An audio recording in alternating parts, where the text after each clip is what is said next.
Bonsoir à tous, nous sommes le 3 juillet 2022. Le monde va mal et nous prenons innocemment des vacances au bord de la mer. Nous sommes actuellement confrontés à ce que j'appellerais un état d'urgence des océans, a déclaré le secrétaire général des Nations Unies, Antonio Guterres, à la conférence de l'ONU pour les océans à Lisbonne cette semaine. Dans le monde, 80% des eaux usées sont encore rejetées dans la mer, ainsi que 8 millions de tonnes de plastique chaque année, soit la mort d'1 million d'oiseaux et de plus de 100 000 mammifères marins. De plus d'un tiers des réserves de poissons sont touchées par la surpêche. Innovation dans la destruction, l'exploitation de 1,3 million de kilomètres carrés de fonds marins profonds ont été autorisés à des pays comme la Chine, la Corée, le Royaume-Uni, la France, l'Allemagne et la Russie. Moins de 0,0001% du plancher océanique a été échantillonné. On méconnaîtrait 2 tiers des espèces des abysses, mais Greenpeace décrit. Dans une obscurité totale, à des profondeurs pouvant atteindre 6 kilomètres, se trouvent des oasis de biodiversité inestimables. On y trouve des coraux d'eau froide, des crabes yétis, des vers tubicoles et même des anémones transparentes. Ces espèces qui n'existent souvent nulle part ailleurs ont le malheur de cohabiter avec des minerais que les industriels s'arrachent. Zinc, cuivre, magnésium, cobalt, nickel, lithium, fer ou encore or et argent. Pour les extraire, les entreprises veulent envoyer au fond de l'océan des bulldozers retourner des tonnes de sédiments, pilonnant au passage des milliers d'espèces, les asphyxiant avec les nuages de matière qu'ils soulèvent ou les perturbant par la pollution sonore et lumineuse de toute cette activité. Et enfin, les coraux. Le réchauffement climatique crée des vagues de chaleur marine qui font dépérir les coraux.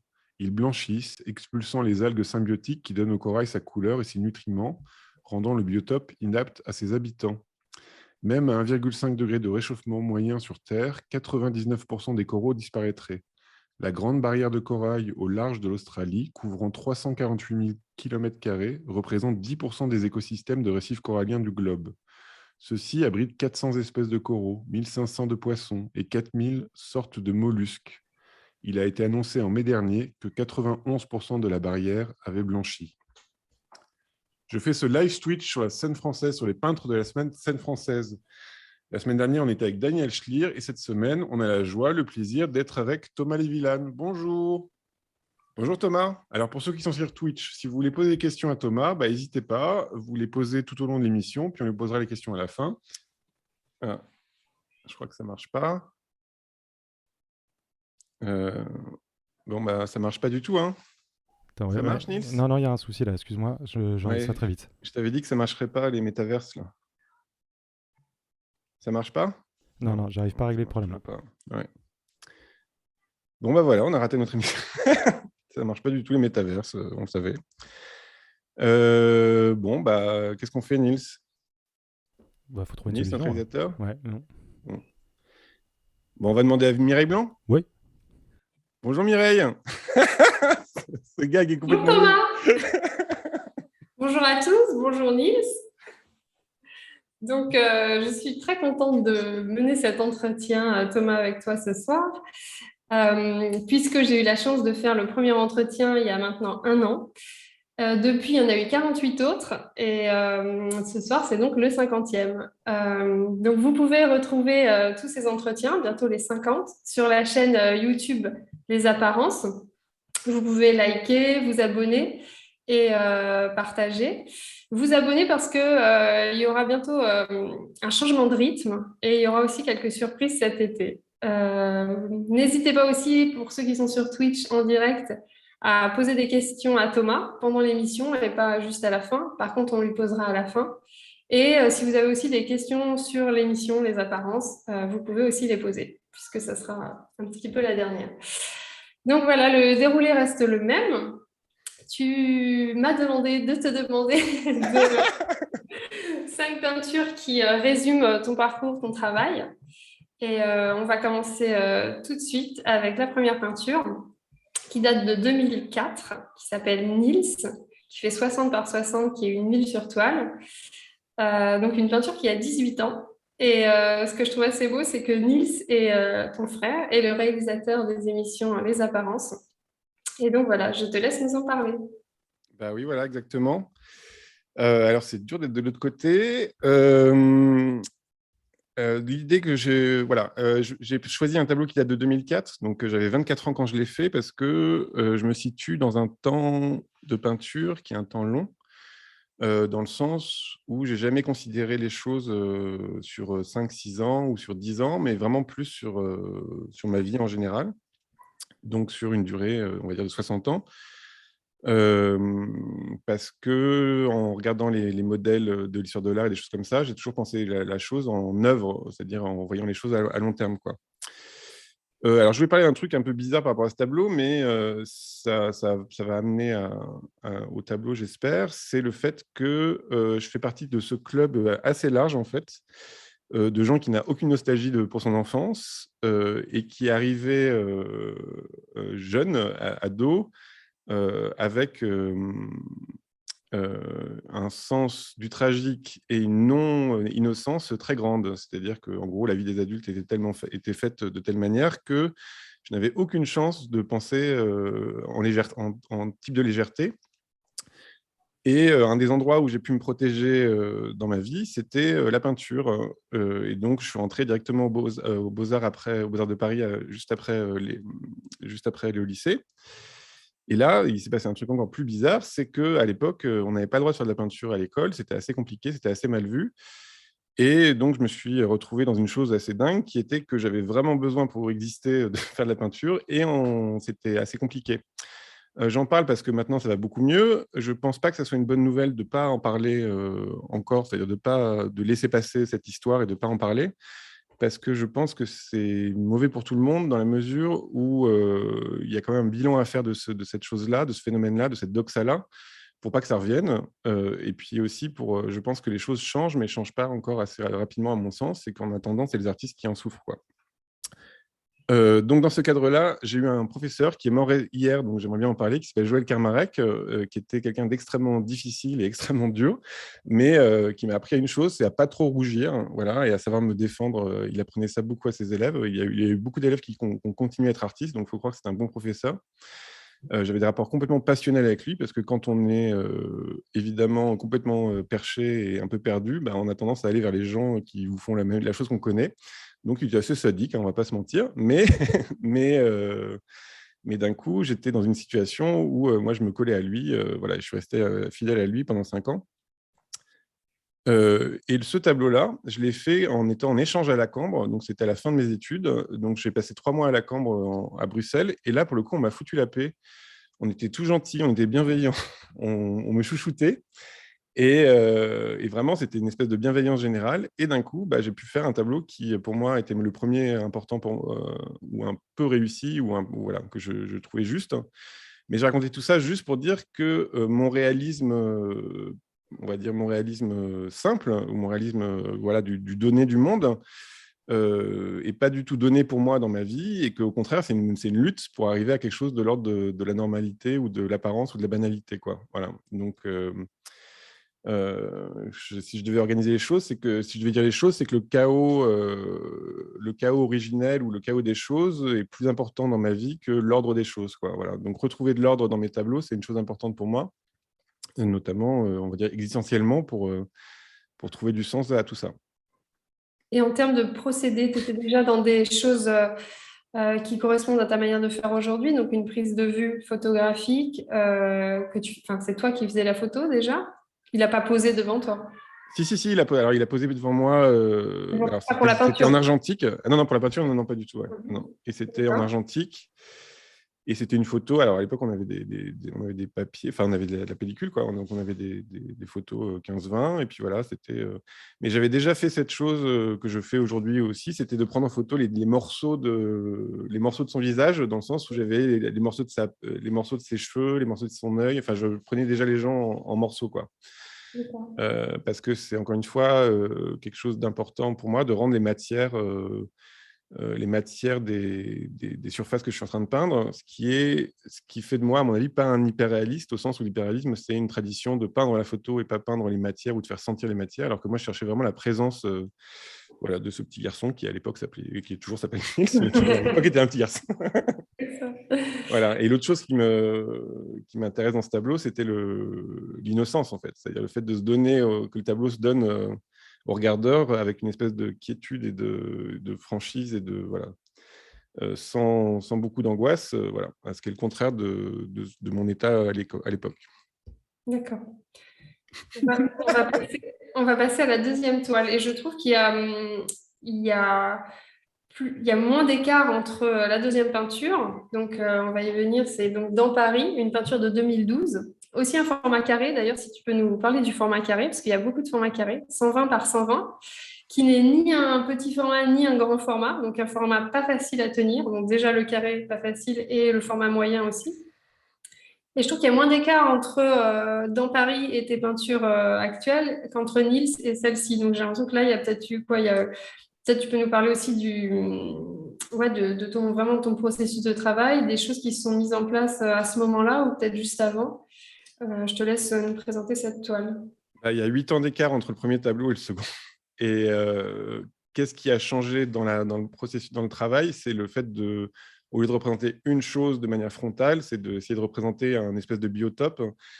C'est-à-dire que déjà, ce qui m'intéressait là, très sous influence d'un philosophe qui s'appelle Clément Rosset, dont on va parler après, c'est le fait que même quand on peint rien, on peint quelque chose. C'est-à-dire que le monde est beaucoup plus riche que le non-événement du monde est beaucoup plus riche que ce qu'on veut bien regarder. Et donc, c'est une manière pour moi d'habiter ce monde-là que de passer du temps à le peindre, puisque d'un coup, il y a les matières, les textures, les objets, les designs, voilà, tout ce petit monde, tout ce qui paraît être de la banalité la plus pure et en fait d'une richesse incroyable. Et ça, c'est quelque chose que j'essaie de faire passer dans mes tableaux, c'est-à-dire qu'évidemment, le côté performatif de la peinture, c'est-à-dire de passer beaucoup de temps on voit on est obligé de voir que je passe beaucoup de temps à le faire. Bah, d'un coup, j'espère que ça ancre le spectateur dans ce goût des apparences qui, pour moi, est très important parce que, encore une fois, c'est une manière de s'ancrer dans la réalité, quoi. Après, ce tableau-là, il est aussi marqué par quelque chose de pas forcément gai. Je ne pourrais pas le dire parce qu'il appartient à quelqu'un, donc c'est un collectionneur. Mais en gros, c'est à côté du Père-Lachaise, je sortais d'un deuil, enfin d'un enterrement. Et c'est une chose qui m'intéresse beaucoup, c'est encore une fois notre rapport à la réalité, c'est-à-dire le rapport qu'on entretient en général avec la réalité. Et j'ai l'impression que quand on est amoureux ou que quand on est en deuil, il y a une espèce de rapport différent au monde des apparences. Et donc le deuil, généralement, il y a une espèce d'effondrement de tout, de toutes les choses du réel, où plus rien n'a de sens. Et finalement, j'ai l'impression qu'on touche à quelque chose de l'ordre de la vérité sur comment ça marche. Et donc, c'est aussi enfin voilà, ce tempérament moyen m'intéresse. Et pareil pour le format carré, c'est un moyen de ne pas rentrer dans une tradition picturale. Alors moi, je ne suis pas si intellectuel que ça. Par contre, je réfléchis beaucoup au côté sculptural du tableau, c'est-à-dire que le fait de faire un format carré, bah, c'est déjà un format qui n'a pas forcément de tradition. Surtout pour un tableau de paysage. Et puis, c'est aussi un tableau où, d'un coup, il n'y a pas de hiérarchie entre les choses. C'est-à-dire que ça soit... Enfin, il n'y a pas d'endroit qui est plus mis en valeur qu'un autre, quoi. Voilà. Et ça, c'est un truc qui m'intéressait à l'époque beaucoup. Et puis, le format moyen, c'est-à-dire le fait que ça soit pas très grand, moi, j'ai toujours pensé que moi, je me suis toujours mis du côté du milieu, de l'infiniment moyen et pas forcément justement le contraire du spectaculaire, parce que j'ai l'impression que c'est un peu le lieu de la peinture, enfin, en tout cas, c'est le lieu de ma peinture, qui est un endroit où, justement, on essaie de retomber un peu sur ses pieds et de revenir à quelque chose de l'ordre du réel, quoi. Voilà. Et donc... Alors, pardon. Non, justement, quand tu parles de ce moment, en plus, le deuil, donc il y a quand même la peinture qui est plus forte puisque tu arrives à en faire quand même une photo à un moment. Et non, il y a un truc que je trouve paradoxal, tu parles du réel et donc de cette manière de faire avec, finalement, de s'y confronter, mais en même temps, cette image, à moins que ça soit pas le même procédé que les autres peintures, mais je sais que tu composes beaucoup, que tu recomposes, comme tu disais avec Niels, où tu prends plein de photos et que tu refais quelque chose finalement qui ne correspond pas à la réalité ou au réel. Donc, du coup, je me demandais comment tu te positionnais par rapport à ça et du coup, refaire une image complètement fabriquée. C'est pour démontrer aussi l'artificialité de la peinture ou... Non, parce que ça serait un discours moderne. C'est que je ne crois pas au fait qu'on puisse faire une image vraie, que c'est toujours de l'artificiel. Et donc, c'est toujours une construction, en fait. Et je ne cherche pas à faire cet endroit où... Voilà. Enfin, remarque, cet endroit-là, je n'ai pas touché. Il existe encore, on peut le reconnaître et tout ça. Mais par contre, le fait de passer par la fabrique ou l'artifice ou même la photographie ou tout ce qui peut être construction, ça me dérange pas du tout parce que je ne pense pas qu'on puisse y avoir accès, en fait, au réel. C'est-à-dire que je pense qu'on peut trouver un effet de réel, on peut faire sentir des choses. Là, par exemple, c'est quand même de la boue étalée sur de la toile, moi j'appelle ça la matière qui rêve, mais c'est une matière qui joue à être autre chose. C'est-à-dire que c'est de la boue qui joue à être des feuilles, qui joue à être un tronc, qui joue à être de la transparence dans la vitre de la cabine téléphonique. Et donc, en gros, je pense qu'une des choses où la peinture est hyper d'actualité aujourd'hui, c'est que c'est un des rares médiums qui montre le côté fabriqué. On ne peut pas jamais se dire que c'est la vérité, quoi. Voilà. Et au final, c'est encore une fois réorganiser le chaos pour retrouver une espèce d'harmonie. C'est un truc qui, je pense, c'est un des enjeux de mon travail, c'est de réaffirmer cette chose-là, de rejouer les jeux, quoi, rejouer le jeu du réel avec la peinture. Et tu parlais de traiter chaque partie, enfin chaque objet par rapport à, je sais pas, par rapport à ce qu'il représente vraiment. Mais en même temps, j'ai quand même l'impression qu'il y a une sorte d'homogénéité dans ta touche où il y a finalement, moi, je vois pas forcément de hiérarchie quand tu travailles une feuille ou alors un bout de cabine ou une chose comme ça. Justement, j'essaie de rendre les choses muettes, en fait. Donc, je veux pas... je veux rendre les choses à leur état, et donc je ne veux pas... en gros, ma personne à moi, ça ne m'intéresse pas forcément. Ce qui m'intéresse, c'est le flux, c'est ce qui se passe entre eux, quoi. C'est le rapport entre les choses. Donc oui, je ne cherche pas à mettre quelque chose en valeur. Et alors, ce qui m'intéresse, ce qui est amusant, c'est que d'un coup, il y a des effets de peinture que je pourrais mettre beaucoup plus... Enfin, j'ai du mal à le faire. C'est-à-dire, par exemple, là, je pense à la lumière qu'il y a sur les arbres. Bon, il y a un endroit où ça pourrait être plus spectaculaire, quoi. Mais j'aime bien d'un coup, j'ai tendance à modérer les choses et à les atténuer pour, au contraire, rester tout de manière homogène, quoi. C'est-à-dire le côté...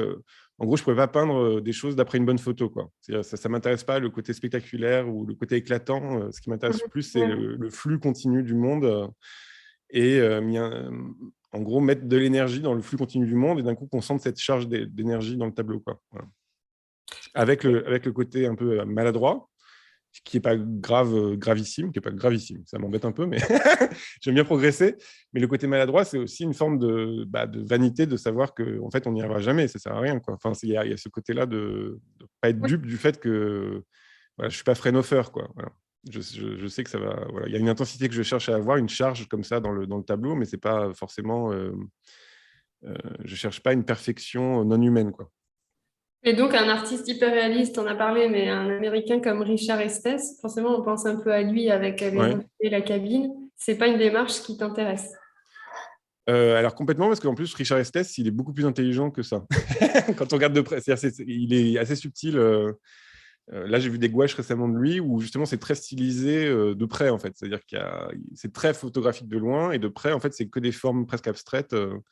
Et c'est vraiment des coups il essaie de réduire les choses à à une application sur la toile, quoi. Et presque comme Vermeer. Vermeer, on considère que c'est très très photographique ou des choses comme ça. Et en fait, dès qu'on regarde un peu précisément comment il est fabriqué, c'est très stylisé à une certaine échelle, quoi. Et ça, voilà. Après, je ne sais pas si j'ai trouvé encore mon échelle. Mais le renvoyer à la peinture même, ça ne m'intéresse pas forcément. Moi, je rêve encore une fois de faire des matières palpitantes, quoi. Voilà. Donc, passons à je m'appelle un blanc, Mireille. Non, je l'écoute et j'intègre. N'aie pas peur des blancs. Non, j'ai pas peur, j'ai pas peur. On va passer à la troisième peinture, donc Vacances, une peinture de 2014, une huile sur toile. Donc là, un grand format, 180 par 180. Et je te laisse en parler. Oui, alors ça, c'est une partie. Alors bon, là, évidemment, le choix est vraiment... T'es vraiment très dur, Mireille, à me demander que 5 tableaux. Parce qu'évidemment, le choix est difficile. Mais là, j'ai pris celui-là parce que c'est une partie de mon travail qui a été de représenter notre rapport à la technologie, parce que donc moi je suis né en 80, donc j'ai vu l'apparition d'Internet et j'ai vu l'apparition des smartphones et tout ça, et je l'ai tout de suite intégré dans ma peinture, c'est-à-dire dès 2007 ou 2008 ou des trucs comme ça, parce que encore une fois, moi j'aime beaucoup l'histoire de l'art et la manière en gros, avec un œil cultivé, je pouvais voir ce qu'il y avait de nouveau dans les poses. Ça me rendait sensible aux nouvelles poses humaines. Et puis, encore une fois, qui était aussi lié à une forme de narration plastique qui m'intéressait. Donc là, c'est un grand paysage très opératique comme ça, où où j'essayais de peindre toutes les plantes, l'herbe, encore une fois un biotope avec de l'eau, avec des rochers, avec un petit bosquet au premier plan que j'ai mis pour nous mettre le spectateur en position de voyeur. Et là, pour le coup, ce paysage-là, il n'existe pas du tout. C'est-à-dire, j'ai reconstitué à partir de plusieurs images et tout ça. Et par contre, le petit bonhomme au milieu, lui, il existe. Et c'était juste en vacances. Hein. C'est où dans les Cévennes. Et ce qui m'intéressait, évidemment, c'est que je me déploie à faire tout ce grand paysage très, très opératique pour me retrouver avec un petit bonhomme au milieu qui, lui, est plongé dans son smartphone. Ce qui est une figure très contemporaine. Enfin, voilà, c'est une chose je ne suis pas très intéressé dans la narration, mais là, d'un coup, je trouve que ça marchait bien entre ce que je proposais plastiquement et ce petit bonhomme accroché un peu trop bas pour le voir tout de suite. Et après, là, pour le coup, ce qui m'a intéressé et qui m'intéresse toujours aujourd'hui, c'est de poser la question du traitement, c'est-à-dire que j'ai traité le petit bonhomme avec la même, on va dire, la même densité que les plantes. Et ça, c'est quelque chose qui m'intéresse beaucoup, c'est d'essayer justement de trouver cet équilibre, pas nouveau, mais en tout cas, je pense qu'il y a des choses à creuser là-dedans sur comment on traite les choses en tant que peintre. C'est-à-dire qu'en gros, une photographie de plage de galets, le photographe, il n'a pas un rapport aux galets comme moi je peux avoir, où d'un coup, les galets, je vais les peindre, quoi. Donc, j'ai une intensité de rapport à ça qui est très importante et très gourmande. Et ça, c'est un truc que je trouve qui passe dans la peinture que j'aime beaucoup. Et gourmandise ou labeur? Parce que parfois, je sais que tu parles de temps, et là, donc, c'est peut-être que tu peux en parler du temps de la peinture qui est relativement long. Ce tableau-là, j'ai mis 2 mois et demi à le faire. D'ailleurs, dans une conférence au Collège de France, on voit que j'ai donné, on va partager le lien, Nils, si tu veux bien. Je montre le temps de fabrique, comme ça un peu, je montre les aventures de ce tableau. Ça, c'est une vraie question je pense ne pas avoir encore trouvé mon temps de peinture. C'est-à-dire que je n'ai pas encore trouvé le bon rythme, alors que j'ai 41 ans. Mais je n'avais pas encore trouvé le bon rythme par rapport à ce que je veux faire. Mais oui, moi, j'aime bien être dépassé par le tableau, quoi. C'est-à-dire me laisser dépasser par le tableau. Et ça, c'est une chose qui amène la photographie, pour le coup. C'est-à-dire de se plonger dans les formes et tout ça, et d'un coup se rendre, presque se rendre fou à se laisser dépasser par les choses, quoi. Et moi, je sais que j'ai toujours des moments dans les tableaux où je décolle complètement. Et alors, on parle de sentiments océaniques ou de choses comme ça, mais en gros, c'est vraiment des moments où moi, je peux partir dans les matières et partir dans mon monde pour un long voyage, quoi. Ça m'arrive de passer 1 ou 2 mois à être vraiment dans le tableau, et puis il n'y a que ça qui existe, quoi. Et je pense que ça se sent quand même dans le résultat. Voilà. Oui, il y a un truc que je trouve dans les toiles qu'on va voir là par la suite. Il y a comme une forme de réel presque en excès, mais ça vient aussi, je pense, de la manière dont tu travailles avec l'image numérique. Est-ce qu'il y a ce lien entre les outils, ce que permet la photographie numérique aujourd'hui, c'est-à-dire zoomer, aller vraiment dans la précision du détail, et ce côté contemporain aussi de ce que tu représentes, l'indifférence, la personne sur son téléphone, noyée dans la nature, mais qui ne regarde pas. Dans la peinture précédente, par exemple, dans Paris, on avait aussi un truc ultra contemporain. On a les poubelles, par exemple, on peut presque dater la peinture avec la poubelle. Donc, est-ce que tu fais ce lien-là, ou est-ce que tu utilises des moyens très contemporains de ce que permet la photo numérique? Tu n'imprimes pas, par exemple, ton image, tu n'as pas un support pauvre, et tu vas vraiment fouiller vraiment la photographie avant de peindre. Oui, par exemple, une des choses qu'on m'a reproché souvent, c'est que mes peintures tout est net dans mes peintures. Il y a pas de... sauf que justement, je pense que cette netteté-là, c'est presque une netteté de notre rapport au réel. C'est-à-dire qu'on ne veut pas voir que tout est net. On ne veut pas prendre tout le package, quoi.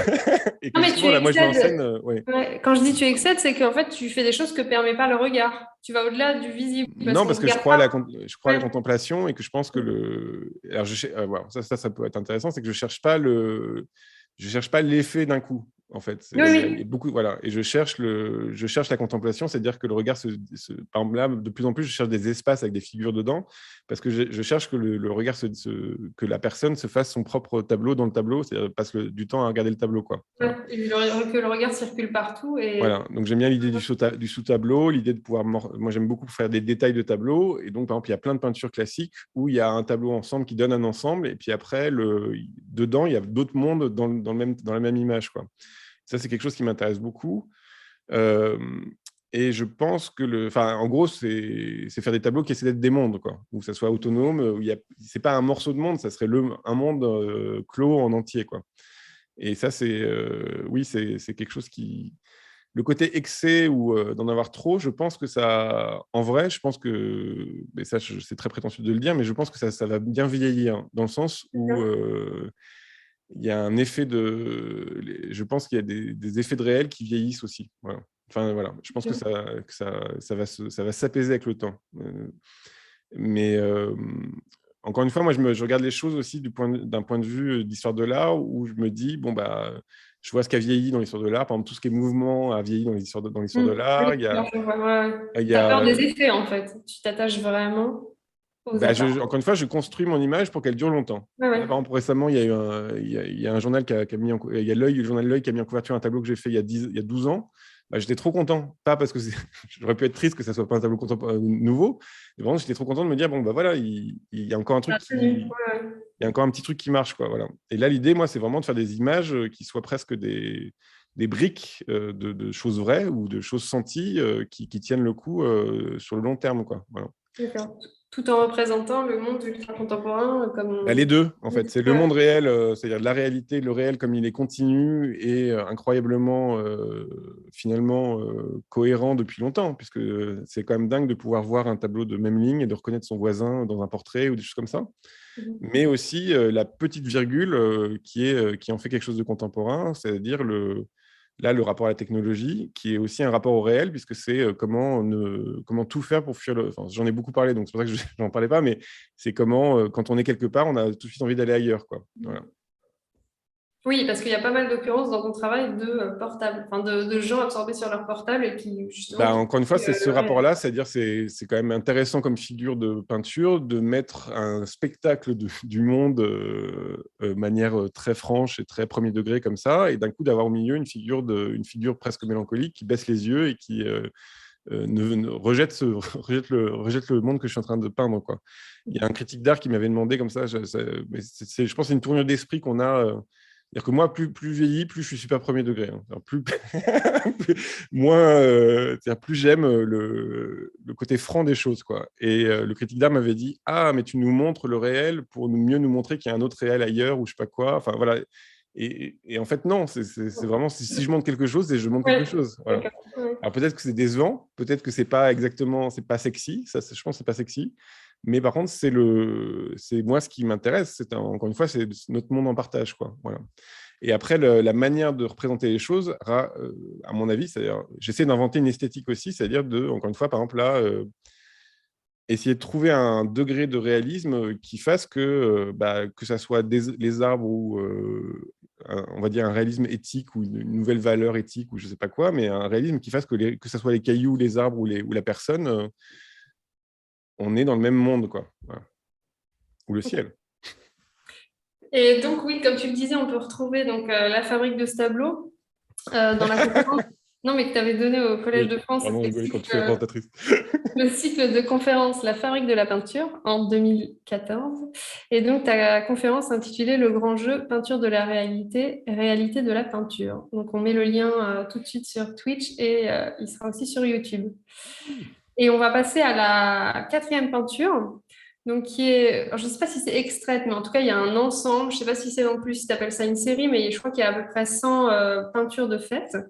Donc, celle-ci, c'est Fête 68. Alors, très différent, c'est une aquarelle sur papier, un très petit format 15 par 20, qui date de 2015.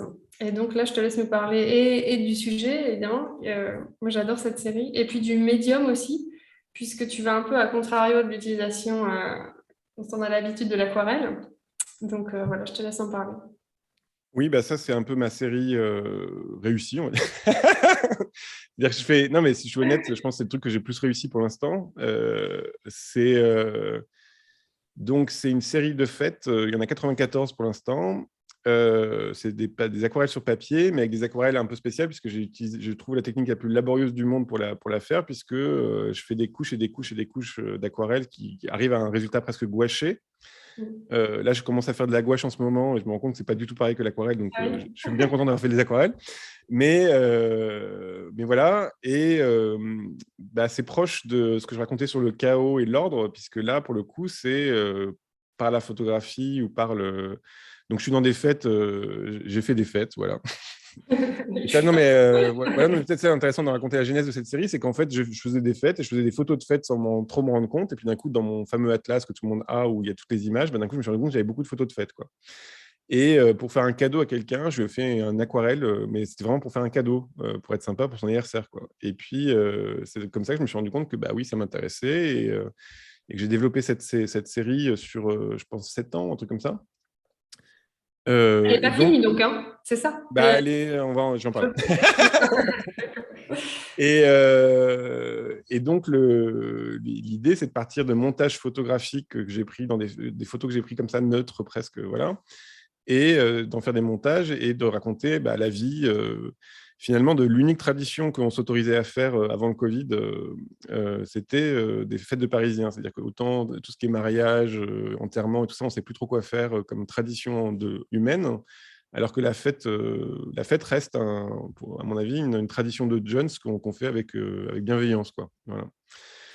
Ce qui m'intéresse aujourd'hui, c'est qu'en plus, la fête, c'est quoi? C'est un surplus. C'est-à-dire que, normalement, avant, dans l'ancien temps, les agriculteurs, ils faisaient la fête quand ils avaient fait des bonnes récoltes et qu'il restait un petit peu de reste. Et puis d'un coup, ils mangeaient tout d'un coup.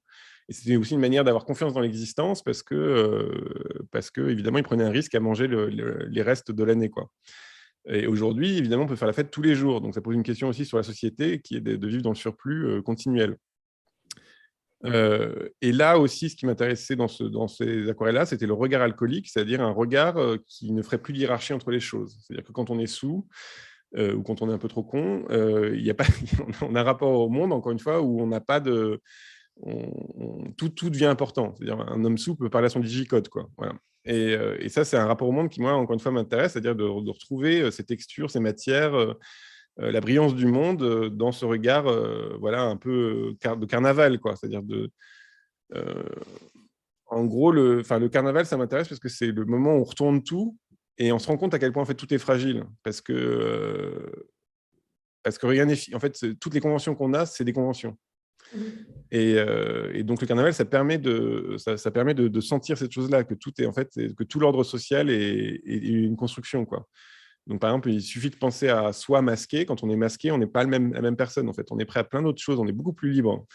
Et c'est une chose que je trouve, voilà, qui m'intéressait à mettre en jeu dans ces aquarelles-là. Et après, il y avait aussi une esthétique qui s'est créée avec le médium. Par exemple, j'avais du mal au départ à faire des visages ou des mains, enfin, ou faire la peau. Et alors après, j'ai progressé, mais en gros, il y avait toute une composition comme ça qui s'est créée à cause de cette contrainte, quoi. Donc voilà, Oui, donc les cadrages plongés, contre-plongés, chaotiques. Mais il faut préciser aussi que tout est aussi recomposé. Parce que moi, ouais. j'ai avoir déjà vu faire, il y a une sorte de, quand tu dis ça naît du chaos, c'est vraiment ça. Tu prends des photos Ah ben, sans je suis même vraiment sous regarder. et Oui, ouais, c'est bien ça. sûr. Ouais. Je me souviens d'avoir vu avec un téléphone au bout de la main qui capture un peu ce qu'il veut presque, en dansant, Ouais. quoi. Et puis après, donc, tout est recomposé, tout est reconstruit. C'est ça. Oui, puis alors après, des fois, il y a la photo est parfaite, et puis voilà, là, par Ah exemple, je oui, me ça, souviens, d'accord. mais là, par exemple, la main, enfin, les bonhommes n'étaient pas là, la main n'était pas là, enfin, il y Oui. avait plein de trucs, voilà. Oui. Mais le truc qui... attends, je me suis perdu. Oui, et non, non, et là, le jeu, évidemment, qui est assez... où il faut être patient, c'est le fait que donc l'aquarelle, c'est du papier, c'est sur papier blanc. Et donc là, je fais des couches et des couches, et la lumière vient du papier, quoi. Donc, il faut savoir garder en réserve. Donc, c'est le contraire de la peinture à l'huile, où on fait des rayons de blanc. D'un coup, il faut laisser en réserve. Et il n'y a pas le droit au repentir. Donc, il y a aussi un truc de concentration comme ça très long. Moi, je crois que je mets à peu près 70 heures à faire les aquarelles. Donc, c'est vraiment très long. Il y a un truc comme ça, un peu de miniaturiste dans les livres ou des choses comme ça qui m'intéressent aussi. Et après, le format, c'est aussi dû au fait que en fait, j'ai essayé d'en faire des grands, et puis c'est pas possible en fait. C'est-à-dire que d'un coup, l'énergie l'énergie marche pas en fait. C'est-à-dire le côté boîte à bijoux de l'aquarelle m'intéressait. Je parle de ça parce que encore une fois, moi, je pense vraiment au résultat au sens plastique du terme, comme une sculpture, comme un objet. Je pense toujours à l'objet, quoi. Voilà, voilà. Et puis j'ai fait d'autres séries. Donc ça, ce qui est drôle, c'est que voilà, c'est ça que je voulais raconter. C'est que je me suis retrouvé dans une situation où d'un coup, ça a marché, on va dire économiquement, et c'était assez partagé et tout ça. Et donc j'avais des gens qui attendaient mes aquarelles. Donc j'avais une liste d'attente à un moment donné de 50 personnes. Et en fait, ça m'a complètement coupé la chic parce que j'avais l'impression de faire des billets de banque. Donc ça m'a complètement coupé le désir. Et je me suis dit, bon, bah, j'arrête. Voilà. Donc ça, c'est un choix complètement, on va dire, pas très stratégique. Mais encore une fois, moi, j'ai besoin de me sentir, d'avoir des envies. Et là, cette chose-là m'a complètement coupé l'envie, quoi. Donc là, je voudrais faire 6 autres aquarelles pour arriver à 100. Mais pareil, en fait, le progrès technique où je suis arrivé, je ne sais même pas si je vais réussir à le retrouver. Parce que ça, c'est comme faire du vélo, des choses comme ça. C'est un truc de sportif. C'est-à-dire que j'ai une montée technique où d'un coup, je décollais. Moi, je ne maîtrise rien. On ne sait pas comment on fait les choses, quoi. Donc là, d'un coup, je maîtrisais les choses. Et je ne sais pas si je vais arriver à ce même degré d'intensité dans les prochaines, quoi. Parce qu'il y a, encore une fois, il y a ce truc de grand sportif. Là, ça fait 3 ans que je n'en ai pas fait. Ah oui, c'est ça. J'avais demandé de quand datait la dernière. 4 ans. Et donc, je sais, il y en a 4 ans et j'en ai 6 commencés. Mais d'un coup, je ne sais pas du tout comment elles vont évoluer, quoi. Parce que ça, alors moi, c'est ma joie. Je ne sais pas si c'est une joie, mais moi, c'est ma joie de rien contrôler. C'est-à-dire que vraiment, les choses se font. Je ne sais pas, en fait. C'est-à-dire, je ne sais pas. Mais encore une fois, je pense que c'est le même sentiment quand on se retrouve dans l'eau, par exemple, et qu'on commence à nager et on se dit, ah bah en fait, je sais nager. Moi, j'ai exactement le même sentiment quand je me mets à la peinture et que je dis, ah bah tiens, en fait, c'est comme ça qu'il faut faire, quoi. C'est-à-dire que c'est pas, je verbalise pas les choses, voilà. Et j'essaie de pas enseigner ou de choses comme ça parce que justement, ça empêche de verbaliser les choses. Ouais, j'entends. Et ces marges-là, non mais c'est assez beau. Tu laisses les petites marges où ça bave. C'est assez beau. C'est là pourquoi? Parce que tu aurais pu couper. Ah bah encore une fois, c'est parce que comme ça renvoie à une photo, il y a un effet photo qui fait que d'un coup, il faut pas que les gens croient que c'est une photo, quoi. Donc c'est ça. voilà. Oui, on revient à Il y a l'artificialité. ça, et puis moi, ça m'intéresse encore une fois le côté. C'est quoi la peinture? C'est quand même, encore une fois, c'est des pigments, hein, donc des fois c'est de l'os, voilà. Donc il y a ce truc. Ça dit ça, tes marges, elles disent ça en fait. Ouais, la matérialité m'intéresse beaucoup, ouais. Et on va passer à la dernière peinture qui s'appelle Au Biodôme, une toile de 2019, encore un format carré. Il y a un truc avec le carré. 150 par 150, une huile sur toile. Et alors c'est drôle parce que c'est la dernière qu'on va voir de ton travail et c'est pas une toile très récente. Alors qu'en tant qu'artiste, on a toujours envie de montrer les dernières choses, les dernières toiles les plus récentes, et toi non. Alors je me demandais pourquoi, si c'était pour rejoindre aussi les populations de la toile vacances par exemple, ou si c'est celle-là Pourquoi c'est celle-ci la dernière? Parce que je voulais faire un truc représentatif. D'accord, ouais. Et moi, encore une fois, je suis dans un temps super long. Donc là, par exemple, je prépare une exposition pour octobre 2023. Et je suis déjà presque en retard, tellement voilà. Donc, je suis quelqu'un de très lent. Donc, ça se fait. Voilà. Donc, celle-là, je suis prêt à l'assumer aujourd'hui. Voilà. J'étais peut-être pas prêt à l'assumer en 2019, quoi. Voilà. Et celle-là, je l'ai faite à la Villa Médicis. J'étais en résident pendant 1 an. Et je me suis dit, bon, bah voilà, je me plains toujours de ne pas avoir le temps de faire les tableaux et tout ça. Et là, je vais prendre le temps qu'il faut pour voir jusqu'où je vais, quoi. Donc, je me suis rendu compte que c'était impossible humainement, puisque j'ai pris 4 mois pour la faire. Et donc, c'était un peu absurde aussi. Mais moi, c'est des choses qui m'intéressent beaucoup, encore une fois, c'est-à-dire, je crois au rapport entre l'artiste et la société, et que le fait que la société m'autorise à prendre 4 mois pour le faire, bah voilà, je le prends. Voilà. C'est un truc qui m'intéresse. Voilà. Et quand tu parles d'impossibilité, c'est-à-dire parce que, en fait, tu aurais pu passer 1 an dessus. Oui. Là, le tableau qui est derrière moi, j'ai passé 1 an et demi dessus, mais avec des décalages. Alors, en fait, quand tu parles de trouver ton temps, il a l'air de s'allonger quand même. Bah voilà, c'est ça. Non, mais trouver le temps, c'est trouver l'endroit où on s'arrête, en fait. Ouais, où est-ce qu'on pousse la chose. Oui. Donc là, moi, j'ai besoin de. Là, je sais que je suis à un moment donné où je pousse les choses jusqu'au. Là, enfin bon, je fais des tableaux. J'ai mes tableaux autour de moi qui me font peur parce que. Mais je fais des tableaux où je pousse les choses parce que je pense justement m'en dégoûter pour ensuite passer à autre chose. Voilà. Mais j'ai besoin d'aller jusqu'au bout des choses. Et comme je suis très, très lent et que c'est un peu comme de la lave qui coule très, très lentement, bah, pour m'adapter aux choses, généralement, je suis. Voilà, quand tu parlais du fait de passer du temps dessus, c'est pas des moments de souffrance, c'est des moments, au contraire, de grand plaisir de se perdre dedans. Mais c'est vrai qu'il ne faut pas toujours se perdre, quoi. Voilà. Et donc, mais je n'ai pas encore réglé cette question. C'est pas encore réglé dans ma carrière. Non, mais je trouve ça fascinant parce que moi, j'ai beaucoup de mal à passer beaucoup de temps parce que j'ai l'impression qu'à un Bah moment, oui, on en parle souvent. l'image Ouais. retombe et j'y crois plus assez. Donc, ça me fascine qu'on puisse passer plusieurs mois sur une peinture. Bah justement, parce que moi, je ne cherche pas à faire une image. Mais bon, toi, tu ne fais pas des images non plus. Une Mais peinture, j'aime bien. Quoi? Ouais. Non, Non, non, mais j'ai dit sur une peinture. pas Hein. d'image, mais c'est pas grave. C'était un... Ah, alors, mais ouais. c'est moi, ce qui m'intéresse, c'est d'avoir une espèce de charge comme ça sur une surface, quoi. Donc, pour avoir la charge, bah, il faut brûler D'accord. le temps. Il faut brûler le temps dedans. Alors, il pourrait y avoir le geste de l'artiste qui fait l'énergie de l'artiste, mais moi, j'aime bien que les choses montent, monter à la vue, comme dirait Mireille Blanc, mais j'aime bien que les choses montent de manière presque sédimentaire, quoi. Voilà.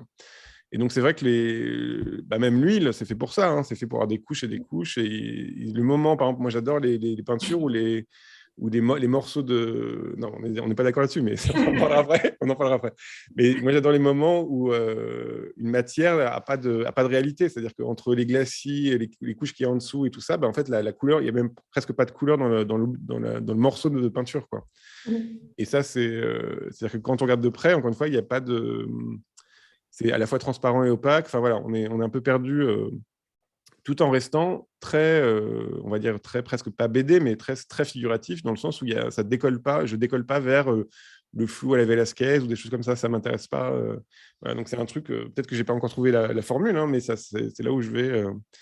Et là, ce qui était important aussi dans ce tableau-là, c'est que pendant que j'étais à la Villa Médicis, j'ai eu le temps de travailler sur le réchauffement climatique et tout ça. Enfin voilà.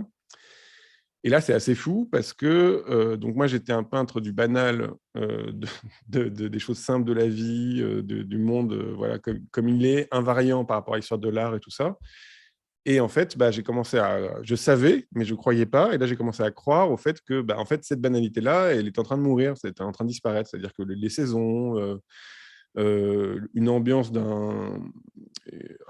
printemps, une ambiance d'été, voilà. Tout ça était en train de se modifier de manière ultra rapide, euh, de manière tellement rapide que l'année où j'étais à la Villa Médicis et que je m'intéressais à ça, il y a des arbres qui sont tombés, il y a eu 15 arbres qui sont tombés dans le jardin de la Villa Médicis, des grands pins de Ingres et tout ça, donc c'était assez fou. Et donc, bah, moi, je ne sais pas faire les choses je ne sais pas être traversé par les choses sans les mettre dans mes tableaux. Et donc, j'ai modifié ma manière de peindre en essayant de trouver des sujets autour de ça, et notamment des symptômes. Alors, là, je bouge un peu par rapport à ça, mais en tout cas, pour une exposition que j'ai donnée en 2020 à la galerie Les Filles du Calvaire, j'ai fait une espèce d'exposition comme ça qui s'appelait l'asphyxie, où je montrais comme des symptômes de notre vie future, enfin de nos ambiances d'aujourd'hui. Donc là, c'est un biodôme à Montréal, donc c'est un lieu très, très censé être écologique et tout ça, où ils refont un biotope d'une jungle sous serre. Hein, et en fait, dehors, il fait -30, et c'est pour ça que le vieux monsieur, il a une doudoune. Et alors, c'est pas narratif, mais pour moi, il y a des choses plastiques qui se jouent, mais qui sont visibles. C'est-à-dire qu'il n'y a qu'à regarder, il n'y a qu'à peindre. Donc, par exemple, ça m'amusait beaucoup ce fait qu'il y ait une espèce de truc de protection avec un écran pour passer pour médiatiser la nature et pour avoir un accès au réel. Ben, il avait besoin d'avoir un écran et regarder l'écran plus que le réel. Ou alors qu'il était protégé par une barre de protection maticienne, comme ça, très moderne, très, très stylisée, qui est pour moi aussi une question que je me pose en tant que peintre, c'est-à-dire le rapport à la stylisation du monde. C'est-à-dire, bon, ça, je pense que ça se voit que je ne vais pas vers la stylisation, mais c'est tu vois, en gros, le côté autoritaire de l'artiste, ça ne m'intéresse pas forcément. Et puis, j'aime bien qu'il y ait un sourire, pas de l'humour, parce que moi, j'aime bien l'humour dans la vie, mais je ne l'aime pas du tout dans les tableaux. Et j'aime bien qu'il y ait une petite ironie dans les tableaux, donc il y a ce petit truc jaune pour ne pas glisser.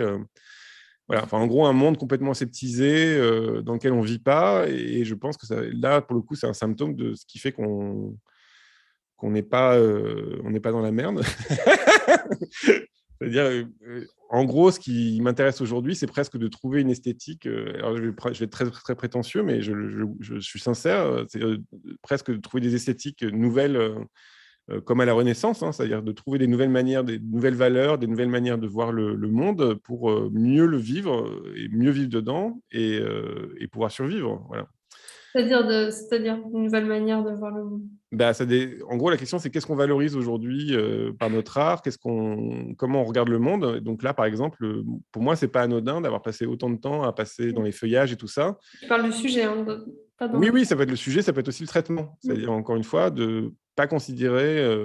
ça, c'est un livre, il y a un livre récent ça m'a un peu agacé parce que j'aurais pu l'écrire, mais c'était passé dans mes questions. C'était Estelle Zong-Mengual qui a fait un livre qui s'appelle « Apprendre à voir », où elle décrit le fait que beaucoup de peintres utilisaient la nature comme un décor. Voilà. Et donc là, ça m'intéresse d'arrêter de représenter le monde comme un décor, mais au contraire, comme une présence, comme des êtres mis à part. Quoi, voilà. Et d'un coup, il y a la même chose. Enfin voilà, c'est-à-dire en gros, là, par exemple, je peins en ce moment une vache, je la peins pas comme on l'a peignée au 19e siècle. Quoi. J'essaie de la peindre comme on a avec nos occupations d'aujourd'hui. Enfin voilà. Donc, ça peut paraître complètement désuet et tout ça, mais je ne crois pas, en fait. Je pense qu'on a besoin d'avoir des objets... je crois au pouvoir des images, quoi, voilà. Je pense qu'une image, une petite carte postale dans une chambre de jeune fille, ça change le monde. La prochaine expo que tu prépares, là, elle sera sur ces questions-là, donc l'asphyxie, l'anxiété, ou une forme d'angoisse. Je ne sais pas encore totalement, mais ça va être plus positif. Parce que c'est un autre truc, ça, c'est un truc encore une fois, j'aime bien aussi faire des tableaux sombres, donc j'ai peint, je sais pas, j'ai peint Tchernobyl, j'ai peint Auschwitz ou des choses comme ça, mais c'est aussi parce que je trouve que je trouve qu'on manque de tragique dans notre existence et on manque de représentation collective de ces choses-là. Donc, si je donne un exemple, il y a eu le Covid, il y a eu 100 000 morts et on n'a eu aucune sorte de célébration ou d'hommage ou de choses communes qui nous relient, quoi. Voilà. Or, je pense que s'il y a une chose qui nous relie, je suis désolé de le dire, c'est la mort. C'est-à-dire qu'il y a vraiment, s'il y a un lieu où on se... Je sais que Mireille n'aime pas du tout qu'on parle de la mort, mais s'il y a un lieu où les gens se retrouvent, c'est dans la grande faucheuse, quoi. Voilà. Et donc, moi, je me situe toujours à faire des contre-champs ou des contre-images par rapport à la société ou ce que je vois. Donc, j'ai fait parmi une série de webcams contre le porno presque, où ça m'intéressait de montrer la richesse de la sexualité en dehors du porno. Et donc là, c'est pareil, je pense que je suis dans des tableaux un peu sombres parce que je trouve qu'on manque de représentation, quoi. Voilà, on manque de ces questions. Enfin, j'ai ce manque-là, en vrai, en tout cas. D'accord. Donc, on précise aussi que dans ce rapport à l'Anthropocène, il y a une conférence que tu as donnée, je crois, cette année, aux Beaux-Arts de Marseille, qui s'appelait « La fin du banal, le temps de la peinture, celui de la catastrophe ». Donc, on est en plein dedans. Le lien sera mis sur Twitch et également sur YouTube. On va passer du coup à la deuxième partie de notre émission. Oui, Mireille. Et du coup, pardon ? J'espère que je serai meilleur. Oui, vas-y. C'est très bien, c'est hyper intéressant. Donc, avec une peinture d'histoire de l'art qui est importante pour toi, et donc tu as proposé Titien, Bacchus et Ariane, une toile de 1523. Ouais. Un grand format, 176 par 191, une huile sur toile, que tu as vue, j'imagine, récemment à la National Gallery à Londres. Oui, alors d'abord je vais parler de la National Gallery parce que c'est un musée rêvé pour moi, dans le sens où il est gratuit. L'entrée est gratuite, donc il n'y a pas... Bon, là, il y avait un peu de protection anti-terroriste et tout ça, mais en gros, on est dans la rue et en 2 minutes, on peut accéder à ce Titien et on peut sortir 3 minutes, quoi. Voilà. Et ça, pour moi, c'est de l'art, c'est pas de la culture. C'est-à-dire que d'un coup, on n'est pas là on est là pour vivre, quoi. C'est de l'art qui se donne à vivre. Je dis ça alors que si vous prenez un ticket en ligne pour aller au Louvre, c'est 17 €, et il faut faire 4 queues pour arriver à avoir la chance d'accéder à un tableau de manière. Et donc ça, je trouve ça pas bien parce que voilà, je pense que ça, ça serait bien d'être mieux organisé. Et pourquoi c'est gratuit et accessible comme ça? Parce que ça appartient aux Anglais. Et donc là, d'un coup, on peut se poser aussi une question politique qui serait comment on peut avoir un Louvre à 17 € alors qu'il y a 45% de gens qui votent Marine Le Pen, quoi. C'est-à-dire qu'encore une fois, pour faire sentir aux gens qui sont en commun, ils ont. Excuse-moi, hein, je ne veux pas t'énerver. En tout cas, c'est un sujet qui m'énerve beaucoup. C'est-à-dire qu'encore une fois, un des endroits où une des richesses de la France, c'est quand même son patrimoine. Et qu'est-ce qui fait qu'on se sentirait un peu ensemble? C'est qu'on possède ça nous appartient. C'est ce qui fait qu'on peut avoir notamment des prêts pas chers ou des choses comme ça. Enfin, c'est vraiment politique, hein, d'avoir autant de patrimoine. Et je trouve ça vraiment pas bien géré ou pas bien organisé pour qu'on se sente mieux. Voilà. Et donc, ce tableau, ça s'appelle Bacchus Ariane. C'est un tableau que Titien a fait quand il avait 34 ans. Et en gros, c'est une démonstration de force. C'est ça que j'aime bien. Justement, il met un biotope, il met le monde entier dans son tableau. Donc, il y a les animaux, il y a les femmes nues, il y a les hommes nus, il y a les arbres, il y a le ciel, il y a les paysages, il y a même des guépards. Enfin, voilà, il y a un monde comme ça, une richesse. C'est chargé, quoi. C'est chargé parce que, tu vois que c'est chargé aussi. Parce qu'il veut... il y a même des choses qu'on ne voit pas tout de suite, mais il y a des petites plantes très précises et très belles au premier plan. Et c'est quoi l'histoire? C'est Ariane qui vient de sauver Thésée du labyrinthe, et cet imbécile en bon pervers narcissique se bat. Il la plante, et d'un coup elle est soit triste soit en colère, ça selon les histoires, et d'un coup Bacchus arrive et il tombe amoureux. Voilà. Et ce qui me plaît, encore une fois, beaucoup dans ce tableau, je regarde derrière moi, derrière l'ordinateur, parce qu'en fait, j'ai le tableau imprimé en photographie chez moi qui prend un mur. Voilà. Je vis avec le tableau tout le temps, parce que je trouve que c'est un tableau d'une énergie folle, voilà, et d'une richesse folle, donc on peut passer du temps à le contempler ou être dedans, à l'habiter. Et il y a beaucoup de choses qui me plaisent dans ce tableau, mais ce qui me plaît le plus, c'est... Donc déjà, c'est une représentation assez originale de Ariane, parce que d'habitude, on la voit en train de pleurer si vous regardez dans d'autres tableaux, et là, elle est plus dans un truc de dignité. Et j'adore le fait qu'elle est dans une position... Donc l'idée, c'est que comment on représente un love at first sight, quoi. Comment on représente un coup de foudre. Il l'enlève aussi, quand même. Oui, mais elle est amoureuse. Il n'enlève pas. Non, il n'y a pas là, il n'y a pas d'histoire de rape ou je ne sais pas quoi. Non, pas de rape. Ah, non, comme ça arrive. Mais en gros, là, elle est dans un truc de contrapposto où elle est en train de toucher presque le tableau, et elle est en train il y a le bateau à gauche, donc elle est en train de le fuir, de fuir son Thésée pour se retrouver un nouveau mec.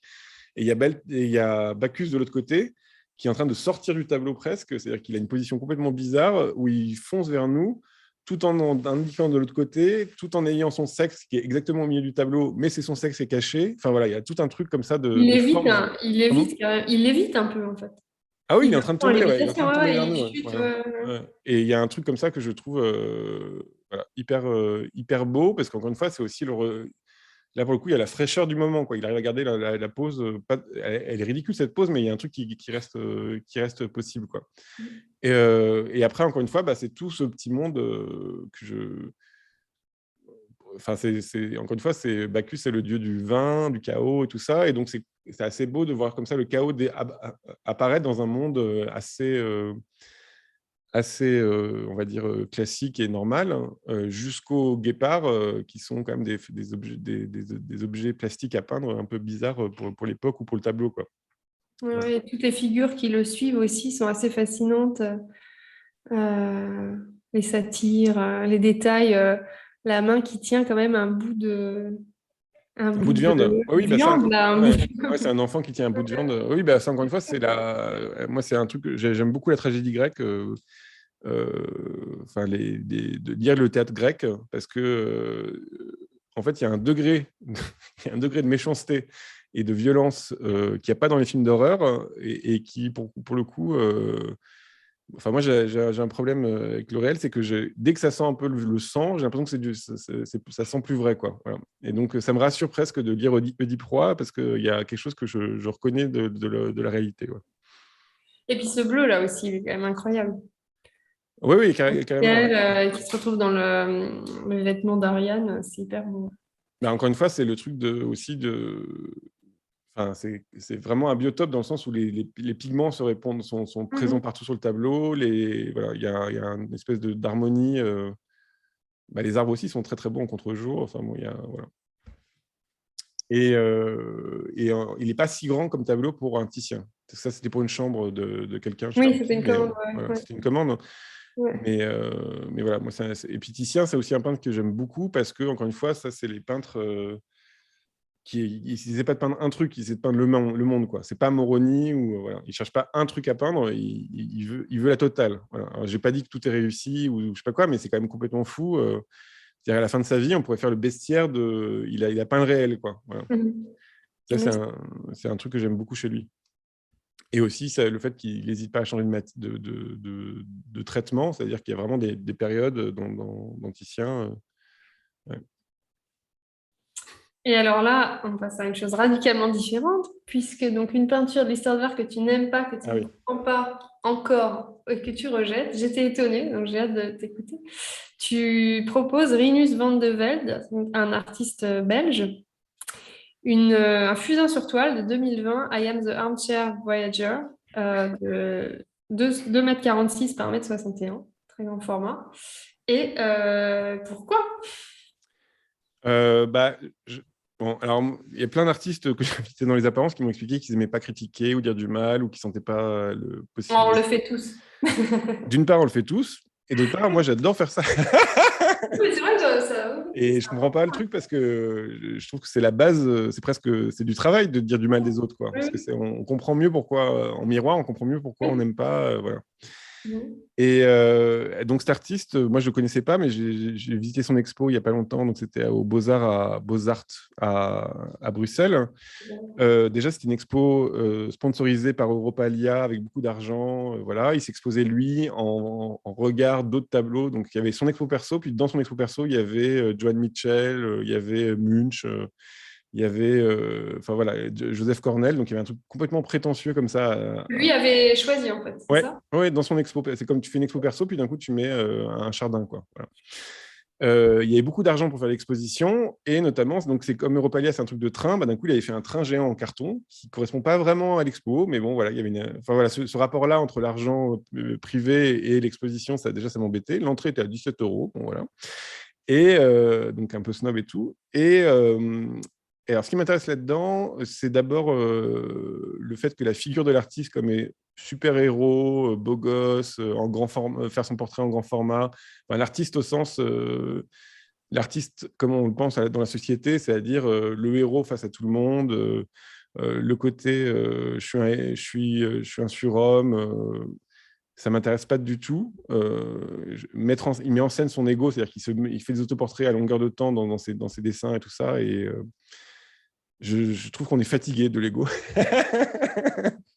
On est fatigué de la figure comme ça. Voilà. Donc, c'est une figure même viriliste qui me fatigue beaucoup. Okay. Après, il y a le problème du traitement. Dans le traitement, oui, voilà. Voilà. Et il y a le problème du traitement où, en fait, on croit que c'est spectaculaire. Il y a un côté spectaculaire. Il y a un côté, le blanc qui explose, la réserve de blanc qui explose. Et en fait, c'est totalement mou et mal foutu. En vrai, hein. Après, je sais pas en vrai, mais c'est des effets, c'est vraiment des effets hyper efficaces, hein, ça je peux pas le dire, mais par contre des effets pas sentis, c'est-à-dire qu'il y a aucun plus à le faire en fusain. Et je comprends pas pourquoi il le fait. C'est souvent une question c'est une question plastique, mais c'est souvent, des fois, on voit des images et on ne comprend pas pourquoi elles ont été peintes, quoi, ou elles ont été dessinées, tout ça, quoi. Donc là, ça touche à quelque chose qui m'est propre, c'est le rapport à la photographie et le fait de faire les choses en images. Donc, par exemple, là, les cheveux qui ont l'air spectaculaires comme ça, ils sont totalement mous et on dirait des spaghettis de près, quoi. Il y a un truc qui n'est pas senti. Et ça, évidemment, des gens qui ne s'y connaissent pas, ils trouvent ça spectaculaire. Et voilà. Et il y a la question de l'image, encore une fois, c'est-à-dire, là, pour le coup, il fait une image, c'est-à-dire qu'il fait quelque chose qui a du sens, mais le fait d'utiliser de la matière ne rajoute rien à l'histoire. Et ça, c'est pour moi le pire, parce qu'il y a énormément d'artistes, alors je parle de lui parce que voilà, mais il y a énormément d'artistes qui aujourd'hui font des peintures qui sont des images, et où il n'y a aucun rapport entre leur traitement et ce qu'ils représentent. Et donc, en fait, c'est une chose qui m'agace beaucoup, parce que notamment tous les gens qui n'aiment pas forcément la peinture ou qui ne s'y connaissent pas, et bien d'un coup, ils sont attirés par ce genre d'image parce qu'ils sont attirés par l'idée du tableau. Ils sont attirés par le monde le monde intellectuel que ça crée autour du tableau, le petit cartel à côté, et tout ça, quoi. Et ça, c'est...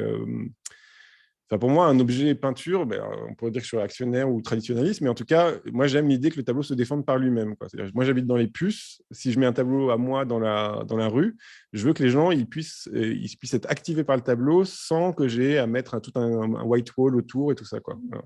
Le tableau et là, c'est le contraire, en fait. C'est une image... Et alors, pareil, il est écrit en dessous. Alors, moi, je me suis dit que je ne vais pas dire du mal. Moi, j'aime beaucoup Léo Dorfner. Alors là, d'un coup, pour le coup, c'est un travail que j'aime bien. Et là, pour le coup, lui, aussi, il a écrit un peu dans ce genre de texte comme ça. Mais là, pour le coup, je trouve que ça ne marche pas du tout non plus. C'est-à-dire qu'il y a un truc...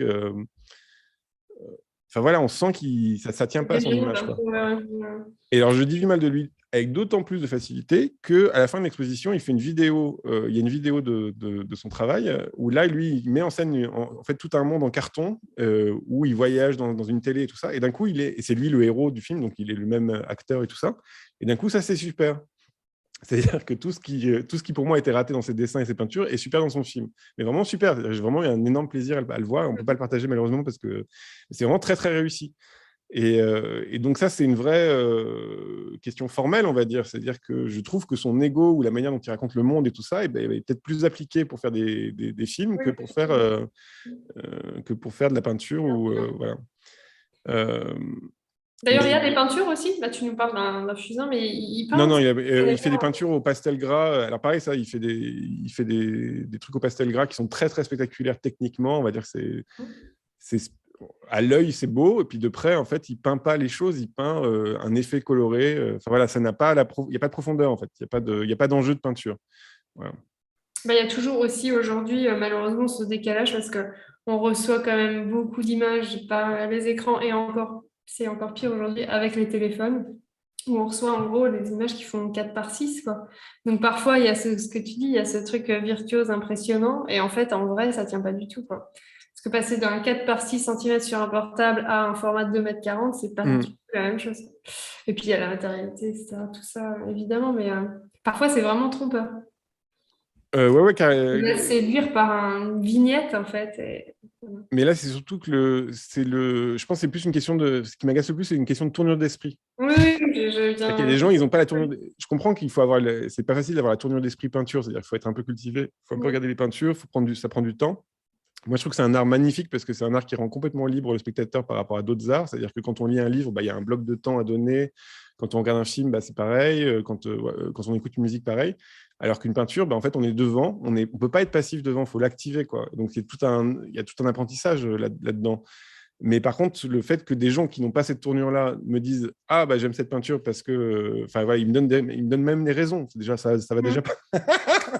Et généralement, on parle de sujet, on ne parle pas de la peinture, on parle de l'image. Voilà. Et ça, ça ne va pas. Et là, j'en parle d'autant plus facilement que justement, j'essaie d'aborder des questions écologiques et tout ça dans mes tableaux. Je ne suis pas là à dire il faut faire ça, ou la vie c'est comme ça, ou le monde est comme ça. J'essaie de faire vivre la question plutôt que la poser, ce qui est complètement différent comme rapport aux sensations, quoi. Voilà.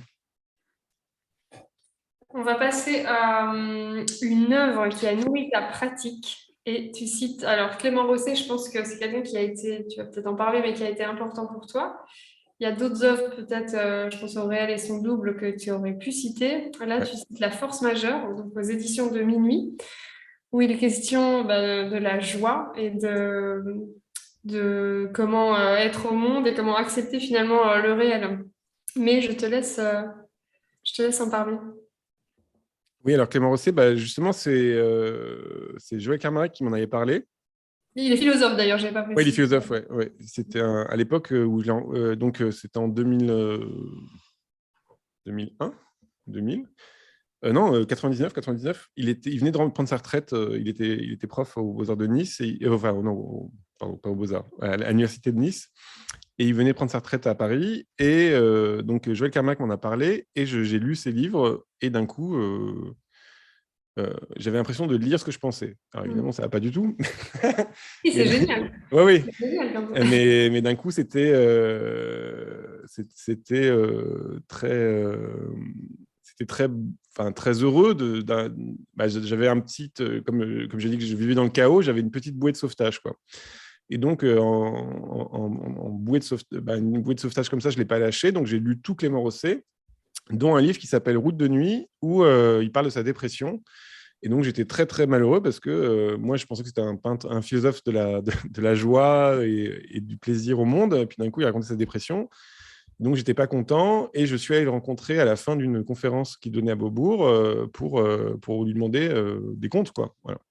Mais en toute innocence, j'avais 19 ans, voilà. Et donc, je l'ai invité à manger au restaurant à 19 ans et il m'a dit oui, sans problème, avec beaucoup de générosité. Et on n'est devenus pas amis, mais il m'a suivi, quoi. Voilà. Il est allé dans toutes mes expositions, on s'est toujours vus tous les 2-3 mois, voilà. Et surtout, moi, j'ai découvert la philosophie et des choses qui m'intéressaient par lui, c'est-à-dire que j'ai lu en gros les livres dont il parlait dans ses livres. Voilà. Donc, j'ai commencé à manger, puis j'ai relu les livres, parce que moi, j'ai pas beaucoup de mémoire, donc je suis obligé je rumine beaucoup les choses. Et la force, et jusqu'à un moment assez émouvant et un peu bizarre pour moi, c'est que je voulais présenter Clément Rosset à Joël Kermarrec, dont Joël Kermarrec était fan. Et en fait, Joël a été ultra timide comme une midinette, alors que c'était un gros monsieur. C'était un monsieur très impressionnant et tout ça. Et en fait, il était trop timide, il n'a pas osé. Alors que moi, j'avais aucun problème. Enfin, moi, j'aime bien mélanger tout le monde, donc j'avais aucun problème à faire le truc. Et voilà. Et ça s'est pas fait, donc c'est un peu triste, mais voilà. Et là, Clément Rosset est mort il y a 4 ans, un truc comme ça. La force majeure, c'est un livre sur la joie de vivre, mais pas la joie de vivre au sens au sens, je sais pas, psychologie magazine, la joie de vivre malgré. C'est-à-dire qu'en gros, ce qu'il dit, c'est que s'il y a une joie dans le monde, elle est tout compris. C'est-à-dire avec le tragique de l'existence, avec le malheur, avec la souffrance. Voilà, il faut prendre tout le package, quoi. Et ça rejoint une pensée de Clément Rosset qui est le rapport au réel, c'est-à-dire où il explique que en gros, le réel n'a pas de double et que donc il n'y a pas de fuite à avoir par rapport au monde, puisque en fait on est dedans et on peut pas s'en sortir. Et que tous les malheurs, en gros, beaucoup de malheurs des hommes viennent du fait qu'on n'accepte pas le fait que les choses soient ce qu'elles sont. Donc évidemment, ça lie beaucoup mon rapport à mon esthétique et tout ça. Enfin, ça a fondé presque mon esthétique. Mais pour moi, ça amène aussi une question par rapport encore une fois à l'écologie, c'est-à-dire à quel point on est à un degré de catastrophe climatique aujourd'hui et à quel point on y croit ou pas, quoi. Voilà. C'est-à-dire qu'on sait les choses, mais on n'y croit pas. Et c'est quand même un sujet que je trouve passionnant parce que d'un coup, j'ai l'impression que ma vie est d'une cohérence totale. Alors, pas du tout, hein, mais c'est quand même tous les sujets qui m'intéressent en ce moment. En gros, j'ai construit un truc où tous les sujets qui m'intéressent dans la vie se rejoignent comme ça de manière tellement bizarre, puisque par exemple, moi, j'ai toujours trouvé émouvant le fait que les peintres finalement soient des gens qui prennent soin du monde, parce qu'ils regardent le monde. Ne serait-ce que regarder le monde, c'est déjà en prendre soin, c'est le considérer, s'en occuper un peu, quoi. Voilà. Et en fait, là, en ce moment, il y a plein d'activistes, notamment cette semaine encore, oui, qui se collent aux peintures. Qui collent aux peintures, ou alors qui ont attaqué la Joconde. Et je trouve ça étonnant parce que moi, j'ai pas le secret de cette chose-là, mais il y a un nœud comme ça qui se joue entre le patrimoine, c'est-à-dire ce qui serait le plus beau du plus beau de la valorisation du monde, et le fait qu'on va presque le détruire parce que ça n'a aucun sens de le garder si on est en train de laisser le monde se détruire, quoi. Et donc, c'est une vraie question. Enfin, je suis désolé de t'angoisser, hein, Mireille. Pour moi, ça reste une vraie question de ce rapport-là entre le soin du monde dans des œuvres qu'on va garder comme ça, comme des choses. Par exemple, si je vais raconter une autre histoire qui me fascine, c'est le fait que les Américains, au départ, ne voulaient pas bombarder Hiroshima, mais voulaient bombarder Kyoto. Et en fait, ils n'ont pas bombardé Kyoto parce qu'ils voulaient préserver la culture japonaise. Et c'est quand même assez beau de se dire que même Poutine, en ce moment, il n'a pas encore attaqué Kiev ou Odessa, au centre, à l'endroit où il y a un monde culturel, quoi. Voilà. Donc on sait que c'est quand même un enjeu humain. Voilà. Ça reste, même si tout le monde s'en fout, qu'il n'y a pas beaucoup de vues sur YouTube ou je sais pas quoi, c'est quand même un enjeu humain, l'art et ce qu'on est en train de faire, quoi. Voilà. Bon, non, mais effectivement aussi, il y a aussi autre chose. Il y a une sorte d'attitude aussi avec la question de la joie qui et ça, par rapport à ça, tu parlais d'humour ou d'humour que tu peux avoir dans la style. Vie. Oui. Oui, alors ça, il a un style qui est bon pendant 10 ans. Donc je suis un peu dur, mais en gros, il est bon je crois que c'est 84 je ne me souviens plus, j'avais écrit dessus, donc c'est 84 à 93, où d'un coup, il a trouvé la bonne manière de parler. C'est-à-dire que ce n'est pas un philosophe qui parle, il y a La critique qu'on lui fait, c'est qu'il est trop littéraire pour les philosophes et trop philosophe pour les littéraires, quoi. Voilà. Et donc, il a un rapport, c'est très lisible, enfin, je pense que c'est très lisible, que c'est très joyeux, il fait des blagues, c'est pas un philosophe sérieux, au sens où, encore une fois, il veut le package de la vie. Donc, il est très rigoureux, mais son livre en lui-même est un petit bordel. C'est-à-dire, il y a à la fois Tintin, le camembert, le machin, enfin, voilà, il n'hésite pas à aller dans plein de thèmes, quoi. Parce qu'encore une fois, cette hiérarchie, la hiérarchie des choses ou des normes comme ça, c'est pas quelque chose qui l'intéresse, parce que lui, il veut l'ensemble. Voilà. Il a une vue d'ensemble sur les choses. Et l'autre truc, l'autre truc qui est important, c'est que moi, j'ai pas de problème enfin, je pense que je l'avais sans lui, hein, mais j'ai pas de problème à regarder des choses en face, on va dire des choses terribles en face, parce qu'en fait, je pense que regarder quand on est triste des choses tristes, ça veut dire qu'on n'est pas d'accord avec le réel, quoi. Voilà. Si on est en accord avec le réel, ben, en fait, on l'accepte. Voilà, il y a pas. Il y a cette acceptation et qui passe Voilà. par la joie quand même. Ben justement, la joie est en surplomb, c'est après. Oui. Voilà. Ouais. Mais il faut d'abord l'accepter. C'est-à-dire que avant de. Parce qu'encore une fois, il y a plein de manières de fuir le monde et voilà. Et ça ne veut pas dire adhérer au monde, ça ne veut pas dire qu'on est d'accord avec tout et tout ça. Ça veut juste dire que c'est comme ça et qu'il y a plein de choses qu'on ne contrôle pas et qu'il y a plein de choses qu'on ne maîtrise pas. Donc, il y a les endroits, les tout petits endroits où on peut faire quelque chose et puis les autres endroits où on ne peut rien faire, quoi. Donc, voilà. Bon. Je ne sais pas si j'étais très... Voilà. Et restons donc, sur un livre sur l'art qui t'a influencé. Et là, tu cites Peinture et réalité d'Étienne Gilson, éditions Vrin, l'atelier contemporain. Voilà, c'est un gros bouquin. Je te l'ai offert, je crois. Tu l'as vu ou pas? Non, t'as pas vu. Non, c'est un gros morceau. Ouais, c'est un gros morceau. Alors, j'ai pas fait ça pour faire le prétentieux, mais c'est parce que j'adore ce genre de livre. Enfin, moi, j'adore lire des livres impossibles, donc j'ai pas du tout compris au livre ni rien. Oui, on est entre philo. Enfin, c'est vraiment là pour le coup, c'est la philosophie dure, mais c'est une montagne, quoi. C'est-à-dire que d'un coup, Étienne Gilson, il dit bon bah, en gros, qu'est-ce que c'est que la peinture?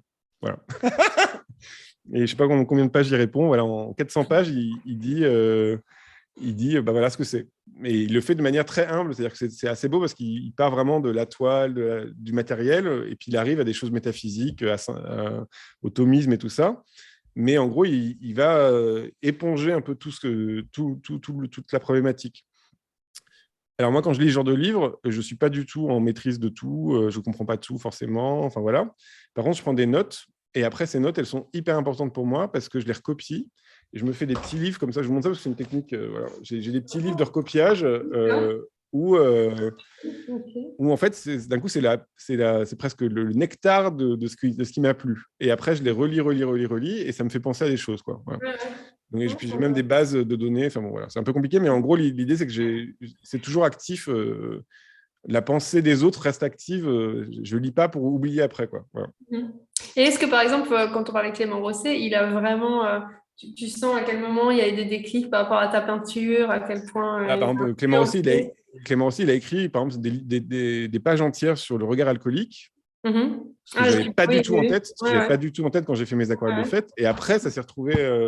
Encore une fois, moi, je me laisse porter par les choses, et c'est après souvent que j'ai des surprises. C'est pas dans l'autre sens. Il y a jamais non, mais alors, évidemment, ça s'est fait dans ce sens-là. C'est que j'étais imbibé par ça et je m'en suis pas rendu compte. Mais oui, c'est très. Encore une fois, moi, je ne suis que influence. J'ai pas. Je me laisse. Par exemple, c'est un truc que là, quand il y a eu le Covid, il y a eu le confinement et tout ça. J'ai fait des œuvres, une série qui s'appelle Les Distanciels par rapport à ça.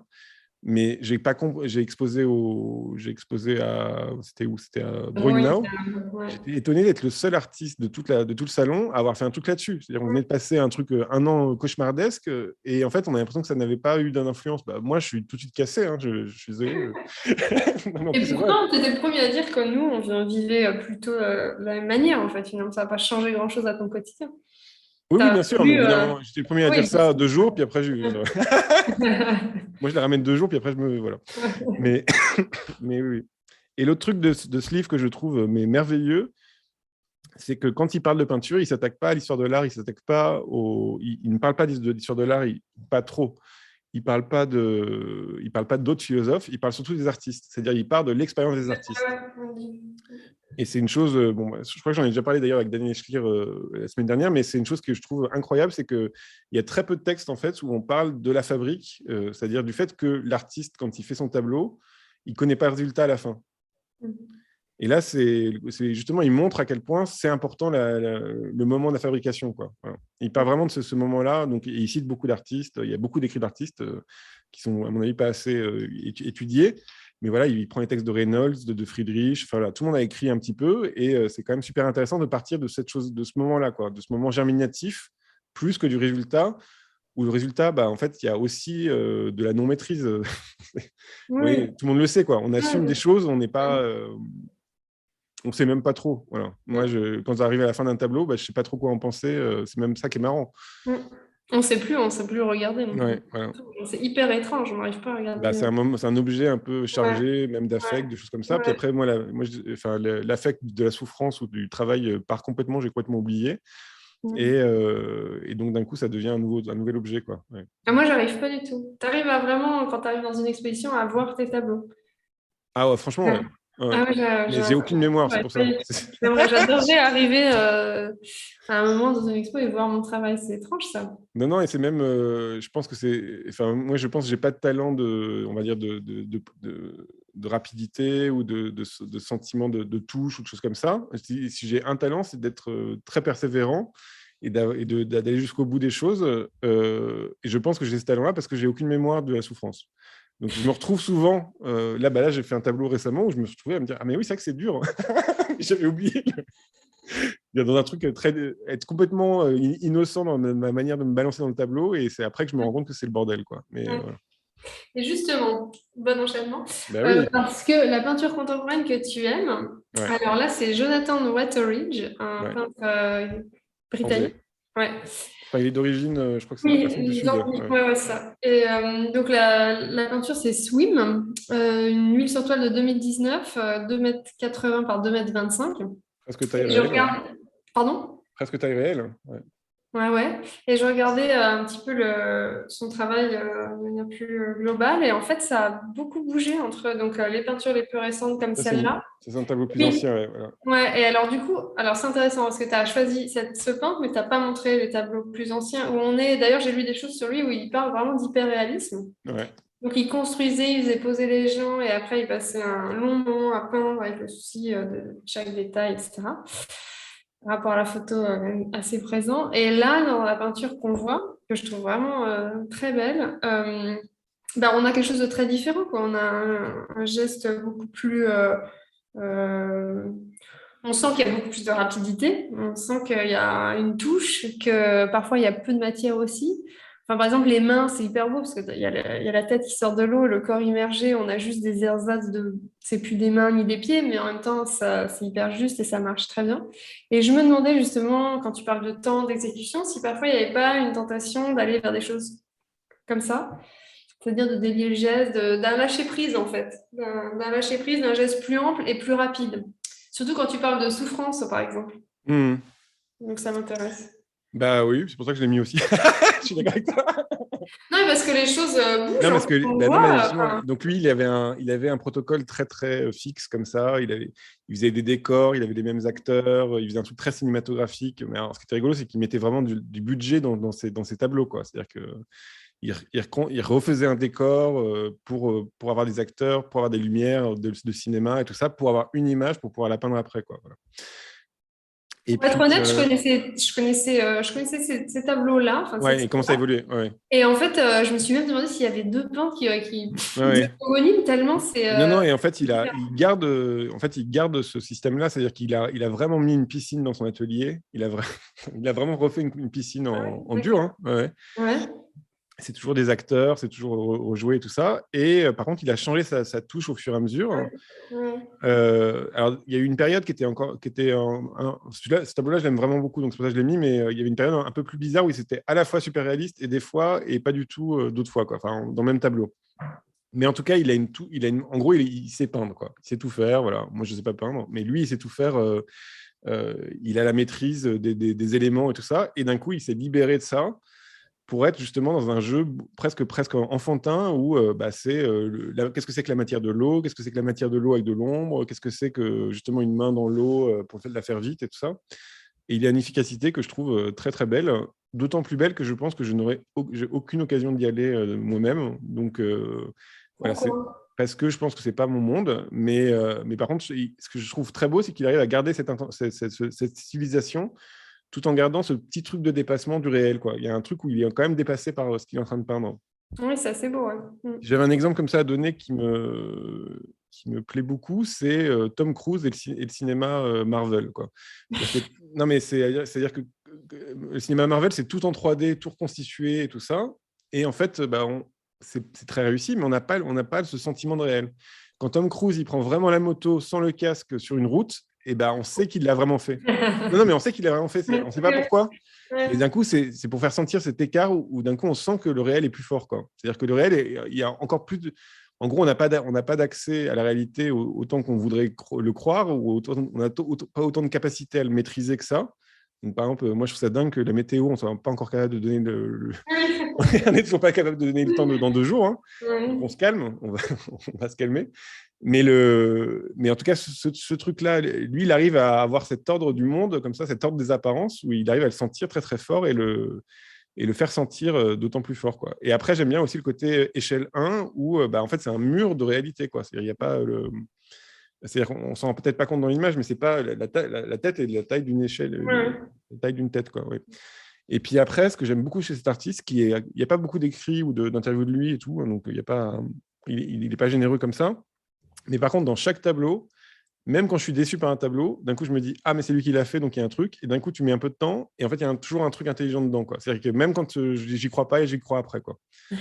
Mais il a fait des trucs très, très osés, avec des trucs abstraits, figuratifs abstraits, tout ça, avec des trous dans un... Par exemple, je ne sais pas si tu as vu, il y a un mur avec des trous, et puis d'un coup, il fait un jardin, on voit le jardin derrière les trous, quoi. En fait, c'est hyper beau, c'est presque un tableau abstrait, c'est très réussi, quoi. Voilà.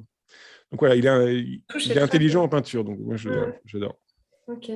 Et on n'en voit pas... T'en as vu beaucoup en vrai? À Londres, alors? Non, j'en ai vu à Londres. Ouais. Ok. Oui, j'en ai vu à Londres. Ouais. Et puis non, c'est aussi une question... Ça donne envie, ouais. Il y en a à Bruxelles aussi, à Bruxelles, il n'y a pas longtemps. Mais oui. On pense un peu dans la touche, parfois presque à un truc un peu grossé. On pense à Marlène Dumas ou Noah Davis aussi, je trouve. Oui, mais alors justement, avec moins de caprice pour moi. C'est-à-dire qu'il y a moins... C'est-à-dire que sa touche est vraiment colle au sujet, quoi. Voilà. Marlène Dumas, ça bave un peu, quoi. Voilà, il y a un truc un peu plus lâche. Non, mais si. Il y a un effet... On voit l'effet mouillé, quoi. Voilà. Là, il y a un truc qui est plus cruel dans la forme, quoi. Voilà.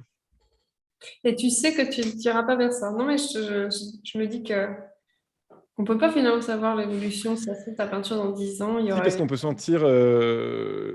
encore une fois, moi, peut-être que je suis trop humble, mais il y a un truc de... Il faut sentir là où ça peut aller, quoi. Voilà. Moi, je ne me sens pas aller vers là. Ok. Non, c'est intéressant. Et on arrive au moment gênant de l'interview. Enfin, non, parce qu'en vrai, je me suis dit, c'est une manière de boucler la boucle. Oui, voilà. Une peinture contemporaine française que tu aimes, et tu as cité Meringue, qui est une petite peinture que j'ai faite en 2020. Un tableau de Mireille Blanc, tu veux dire? Sur toile, c'est ça, de un petit format 32 par 40. Voilà. Oui, alors d'abord, j'ai choisi ça parce que moi, j'ai quand même présenté 49 émissions et aucun n'a pensé à me mettre, donc j'étais vraiment très triste. Et non, et ce tableau-là, si on ne sait pas que j'aime bien la peinture des autres, ça ne va pas. Mais oui, alors ce tableau-là, c'est... parce que moi, j'aime beaucoup la peinture de Mireille. Je trouve qu'elle a une fraîcheur que, encore une fois, je n'aurais jamais, qui est pas dans mon monde, mais que je trouve très intéressant puisqu'elle fait des tableaux presque en un jour, c'est-à-dire qu'elle arrive d'après une image source qu'elle a bien travaillée. Quoi? Tu me parles comme si c'était quelqu'un d'autre. Oui, bien sûr. Je viens de faire ça pendant 1 heure, hein, c'est pas facile. Ouais. Et elle travaille d'après une image source qu'elle a bien travaillée, c'est-à-dire que quand je dis une image source, ça peut être une image un peu abîmée, imprimée, voilà. Et d'un coup, elle va remettre en jeu par la peinture l'objet même de l'image. Et donc là, par exemple, c'est un gâteau meringue qui est franchement très présent et très gourmand et très joyeux dans la pâte. On sent que ça s'est bien vécu. C'est-à-dire que c'était un beau moment que tu as vécu parce que c'est incarné dans la touche et tout ça. C'est une touche un peu épaisse, un peu grasse. Et comme ça, il y a une joie simple à faire les tableaux. Alors, des fois, il y a des petits défauts. Parce que... Heureusement. Même regarder. D'un coup, c'est plus dur quand tu t'attaques au grand format, parce qu'évidemment, la légèreté du moment... elle se vexe. Non. Non, je rigole.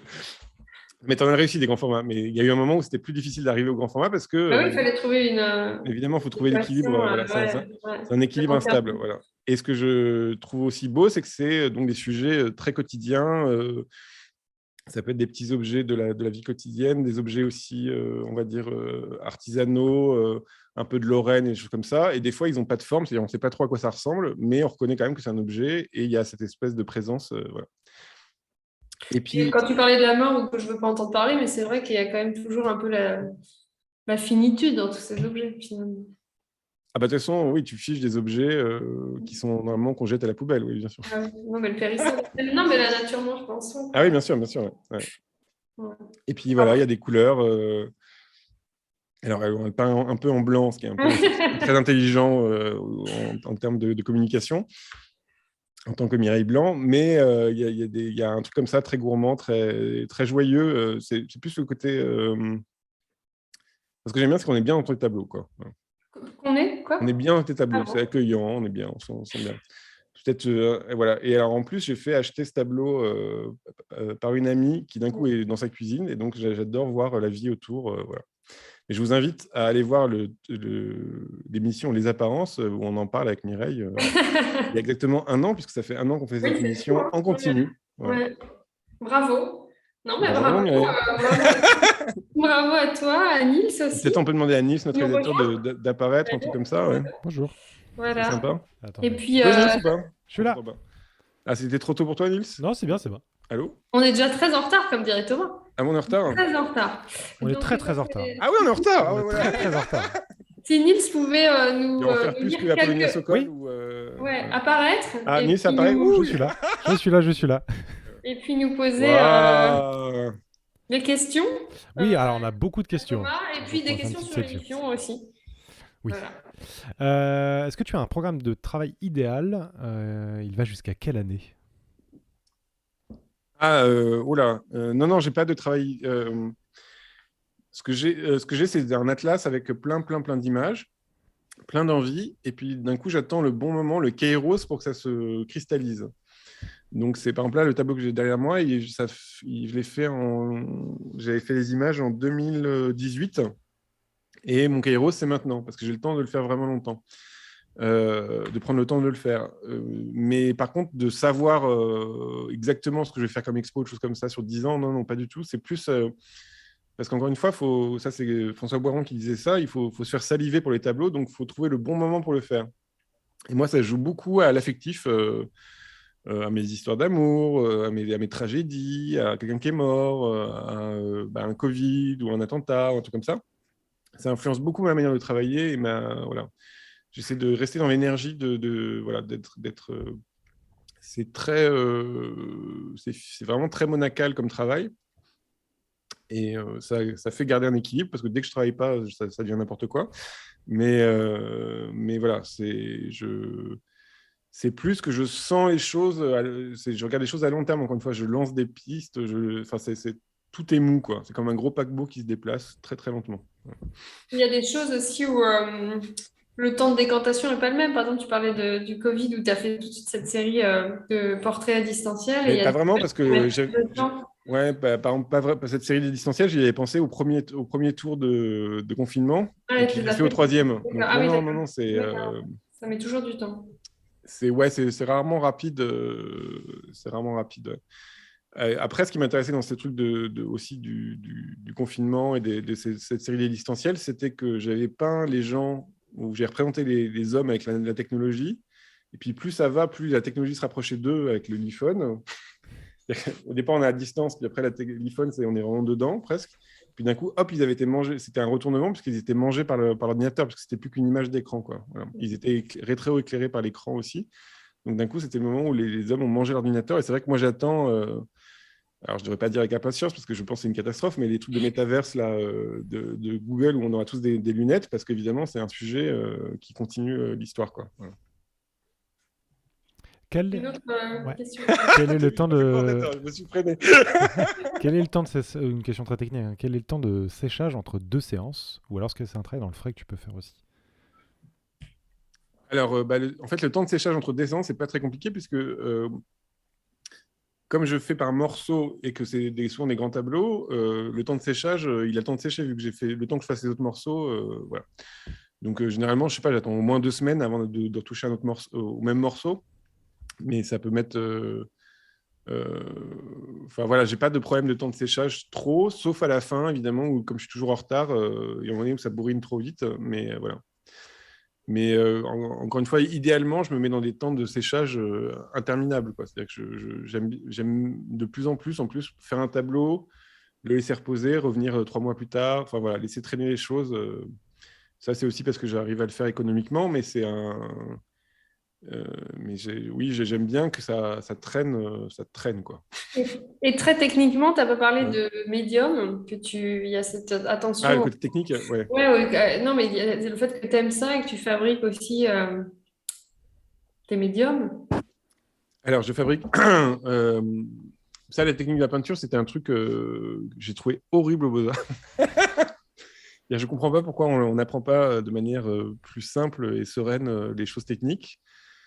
Quand j'entends parler des professeurs, souvent, c'est parce que je vois qu'ils ne savent pas vraiment, hein, je peux le dire. C'est-à-dire qu'il n'y a pas un ensemble de fondamentaux qui sont là.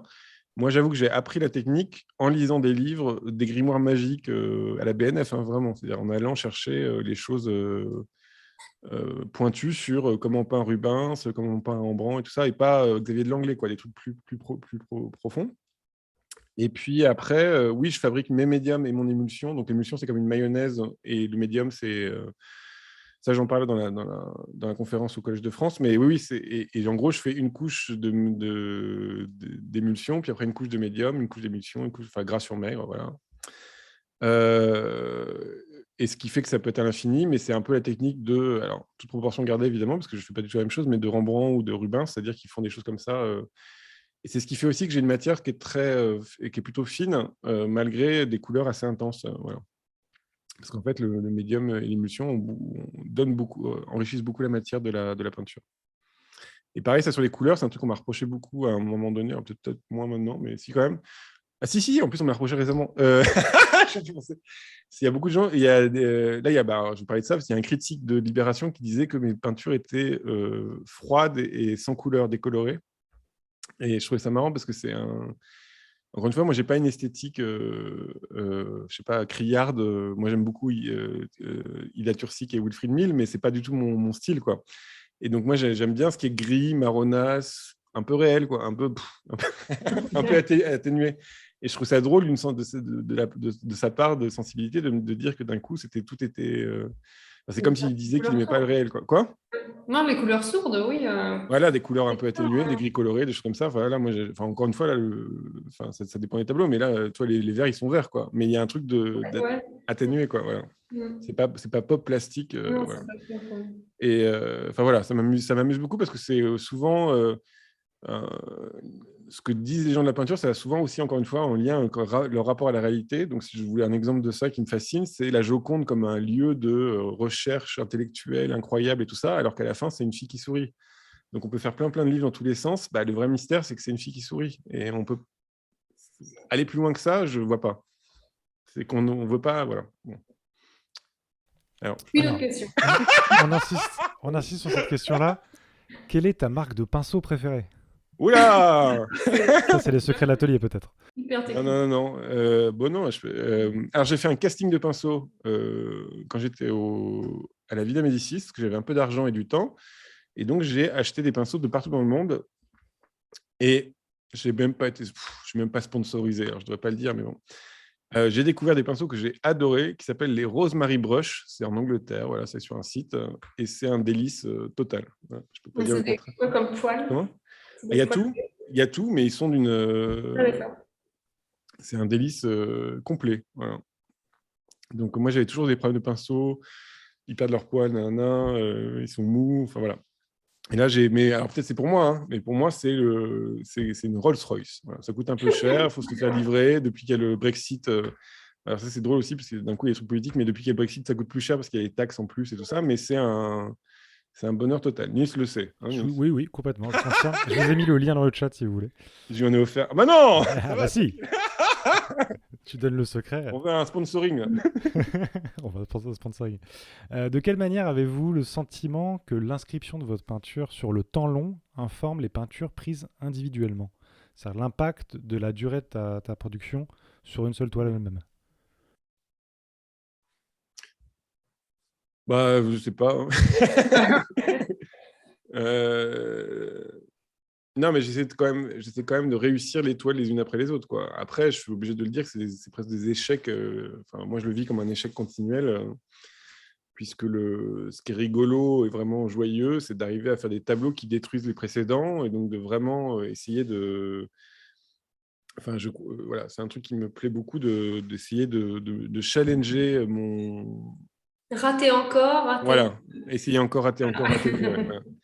Mais c'est aussi c'est un peu aussi s'auto-casser. C'est-à-dire, ça serait quand même un rêve de faire un tableau qui d'un coup casse les autres, quoi. Ça serait drôle, voilà. Parce que enfin voilà, je crois au progrès personnel dans le sens d'arriver à une intensité plus forte. Voilà. Ça ne veut pas dire qu'après j'aime pas les vieux tableaux, hein, mais c'est juste que au contraire, même je trouve ça touchant d'avoir une progression. Mais par exemple, moi ça m'a beaucoup aidé de voir encore une fois, en travaillant sur l'histoire de l'art et tout ça, ça m'aide beaucoup de voir les biographies d'artistes et tout ça. Donc par exemple, on parle de Lucien Freud. Bah, Lucien Freud, il n'avait pas vraiment fait de nu comme on le connaît avant d'avoir 40 ans. Et puis ça décolle vraiment à 60 ans, quoi. Voilà. Donc ça, je donne cet exemple-là, mais il y a plein de. Donc c'est vrai que alors peut-être que je ne devrais pas, hein, mais j'ai tendance à avoir confiance dans le fait que ça met du temps. Et puis, je vais mourir à 60 ans, j'aurais l'air vraiment triste. Bon, enfin, en tout cas, voilà, il y a ce truc-là que je suis là-dedans. Après, c'est important pour moi de finir les tableaux en sens où voilà, je n'abandonne pas les tableaux, je tiens le coup jusqu'au bout, même si c'est dur, hein, des fois. Mais encore une fois, moi, j'ai pas de problème avec la souffrance. Mireille, ça choque Mireille, mais je pense pas que Mais non, avec Clément Ah Rossi, ouais. on y arrive, quoi. Il y a de joie qui surpasse le Bah, dépassement par si la c'est. joie.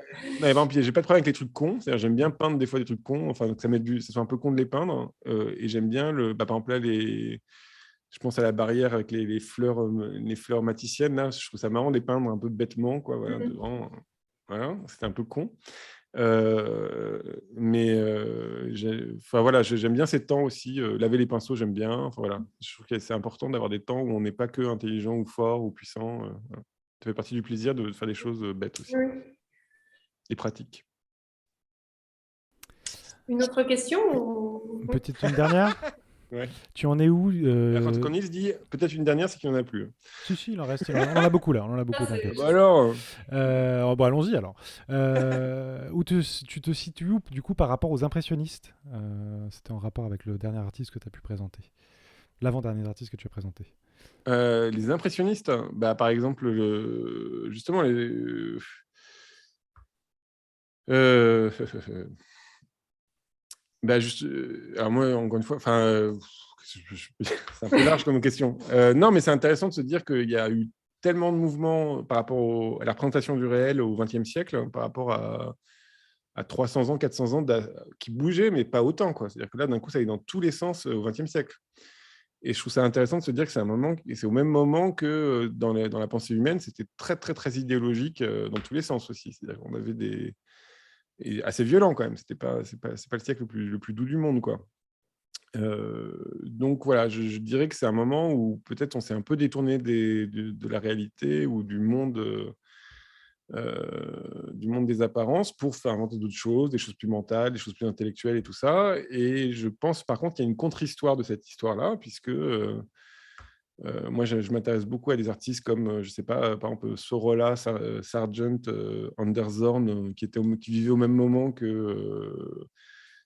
Duchamp avec l'urinoir. Je trouve ça intéressant Vuillard et Bonnard. Je trouve ça intéressant Wyatt il n'y a pas si longtemps, Lucian Freud, ça. Enfin, je pense qu'il y a Avigor Arica. Enfin, il y a toute une histoire comme ça de peintres qui sont restés figuratifs, alors beaucoup moins spectaculaires, je sais pas, qu'un Andy Warhol ou des choses comme ça, mais finalement, je pense qu'on aura plus André Fougeron aussi, je pense, en France.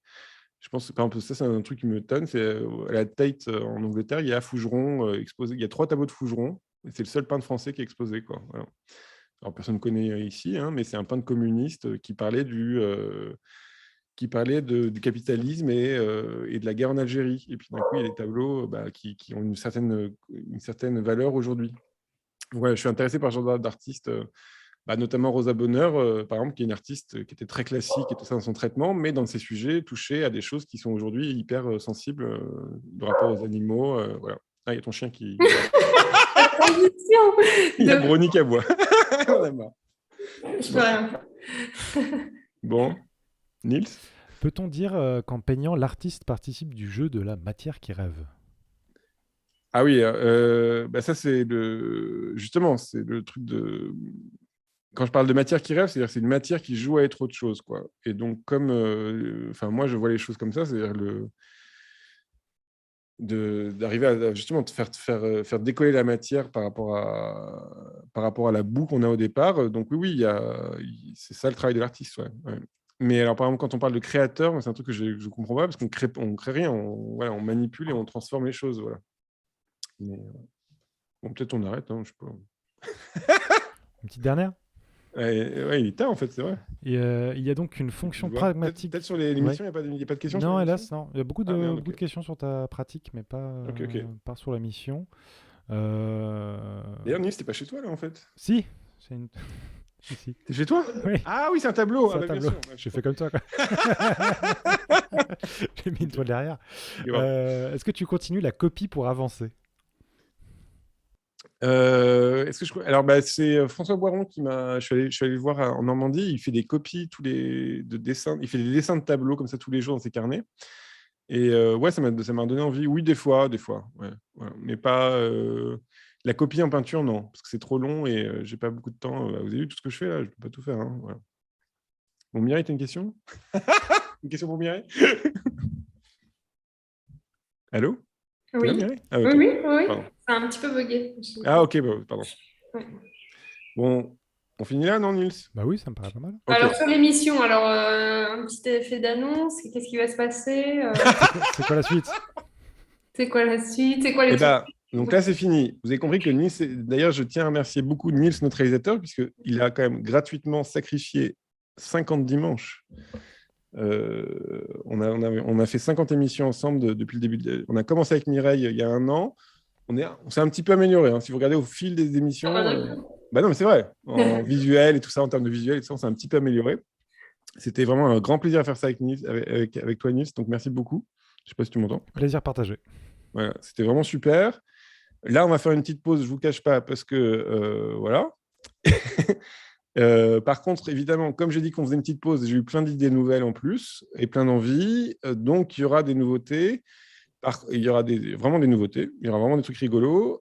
Par contre, on va continuer à faire des interviews d'artistes comme j'ai fait avant, comme on a fait avant. Par contre, il n'y aura peut-être pas le même rythme. Voilà. On ne sait pas encore. On se laisse libre du rythme. Voilà. Parce que c'est vrai qu'une fois par semaine, c'était quand même assez intense. Même si je dis ça pour les gens parce qu'ils pensent que je travaille tout le temps là-dessus, je me suis mis une contrainte qui était de ne pas donner plus de 6 heures de travail par semaine sur chaque émission. Donc, des fois, j'y allais vraiment en improvisant. Voilà. Des fois, je ne savais pas tout. Hein. Mais comme je comptais sur les artistes, j'étais très heureux et je remercie beaucoup les artistes parce que franchement, il n'y en a aucun qui avait rien à dire et ils étaient tous super et je trouve que chaque émission est vraiment intéressante.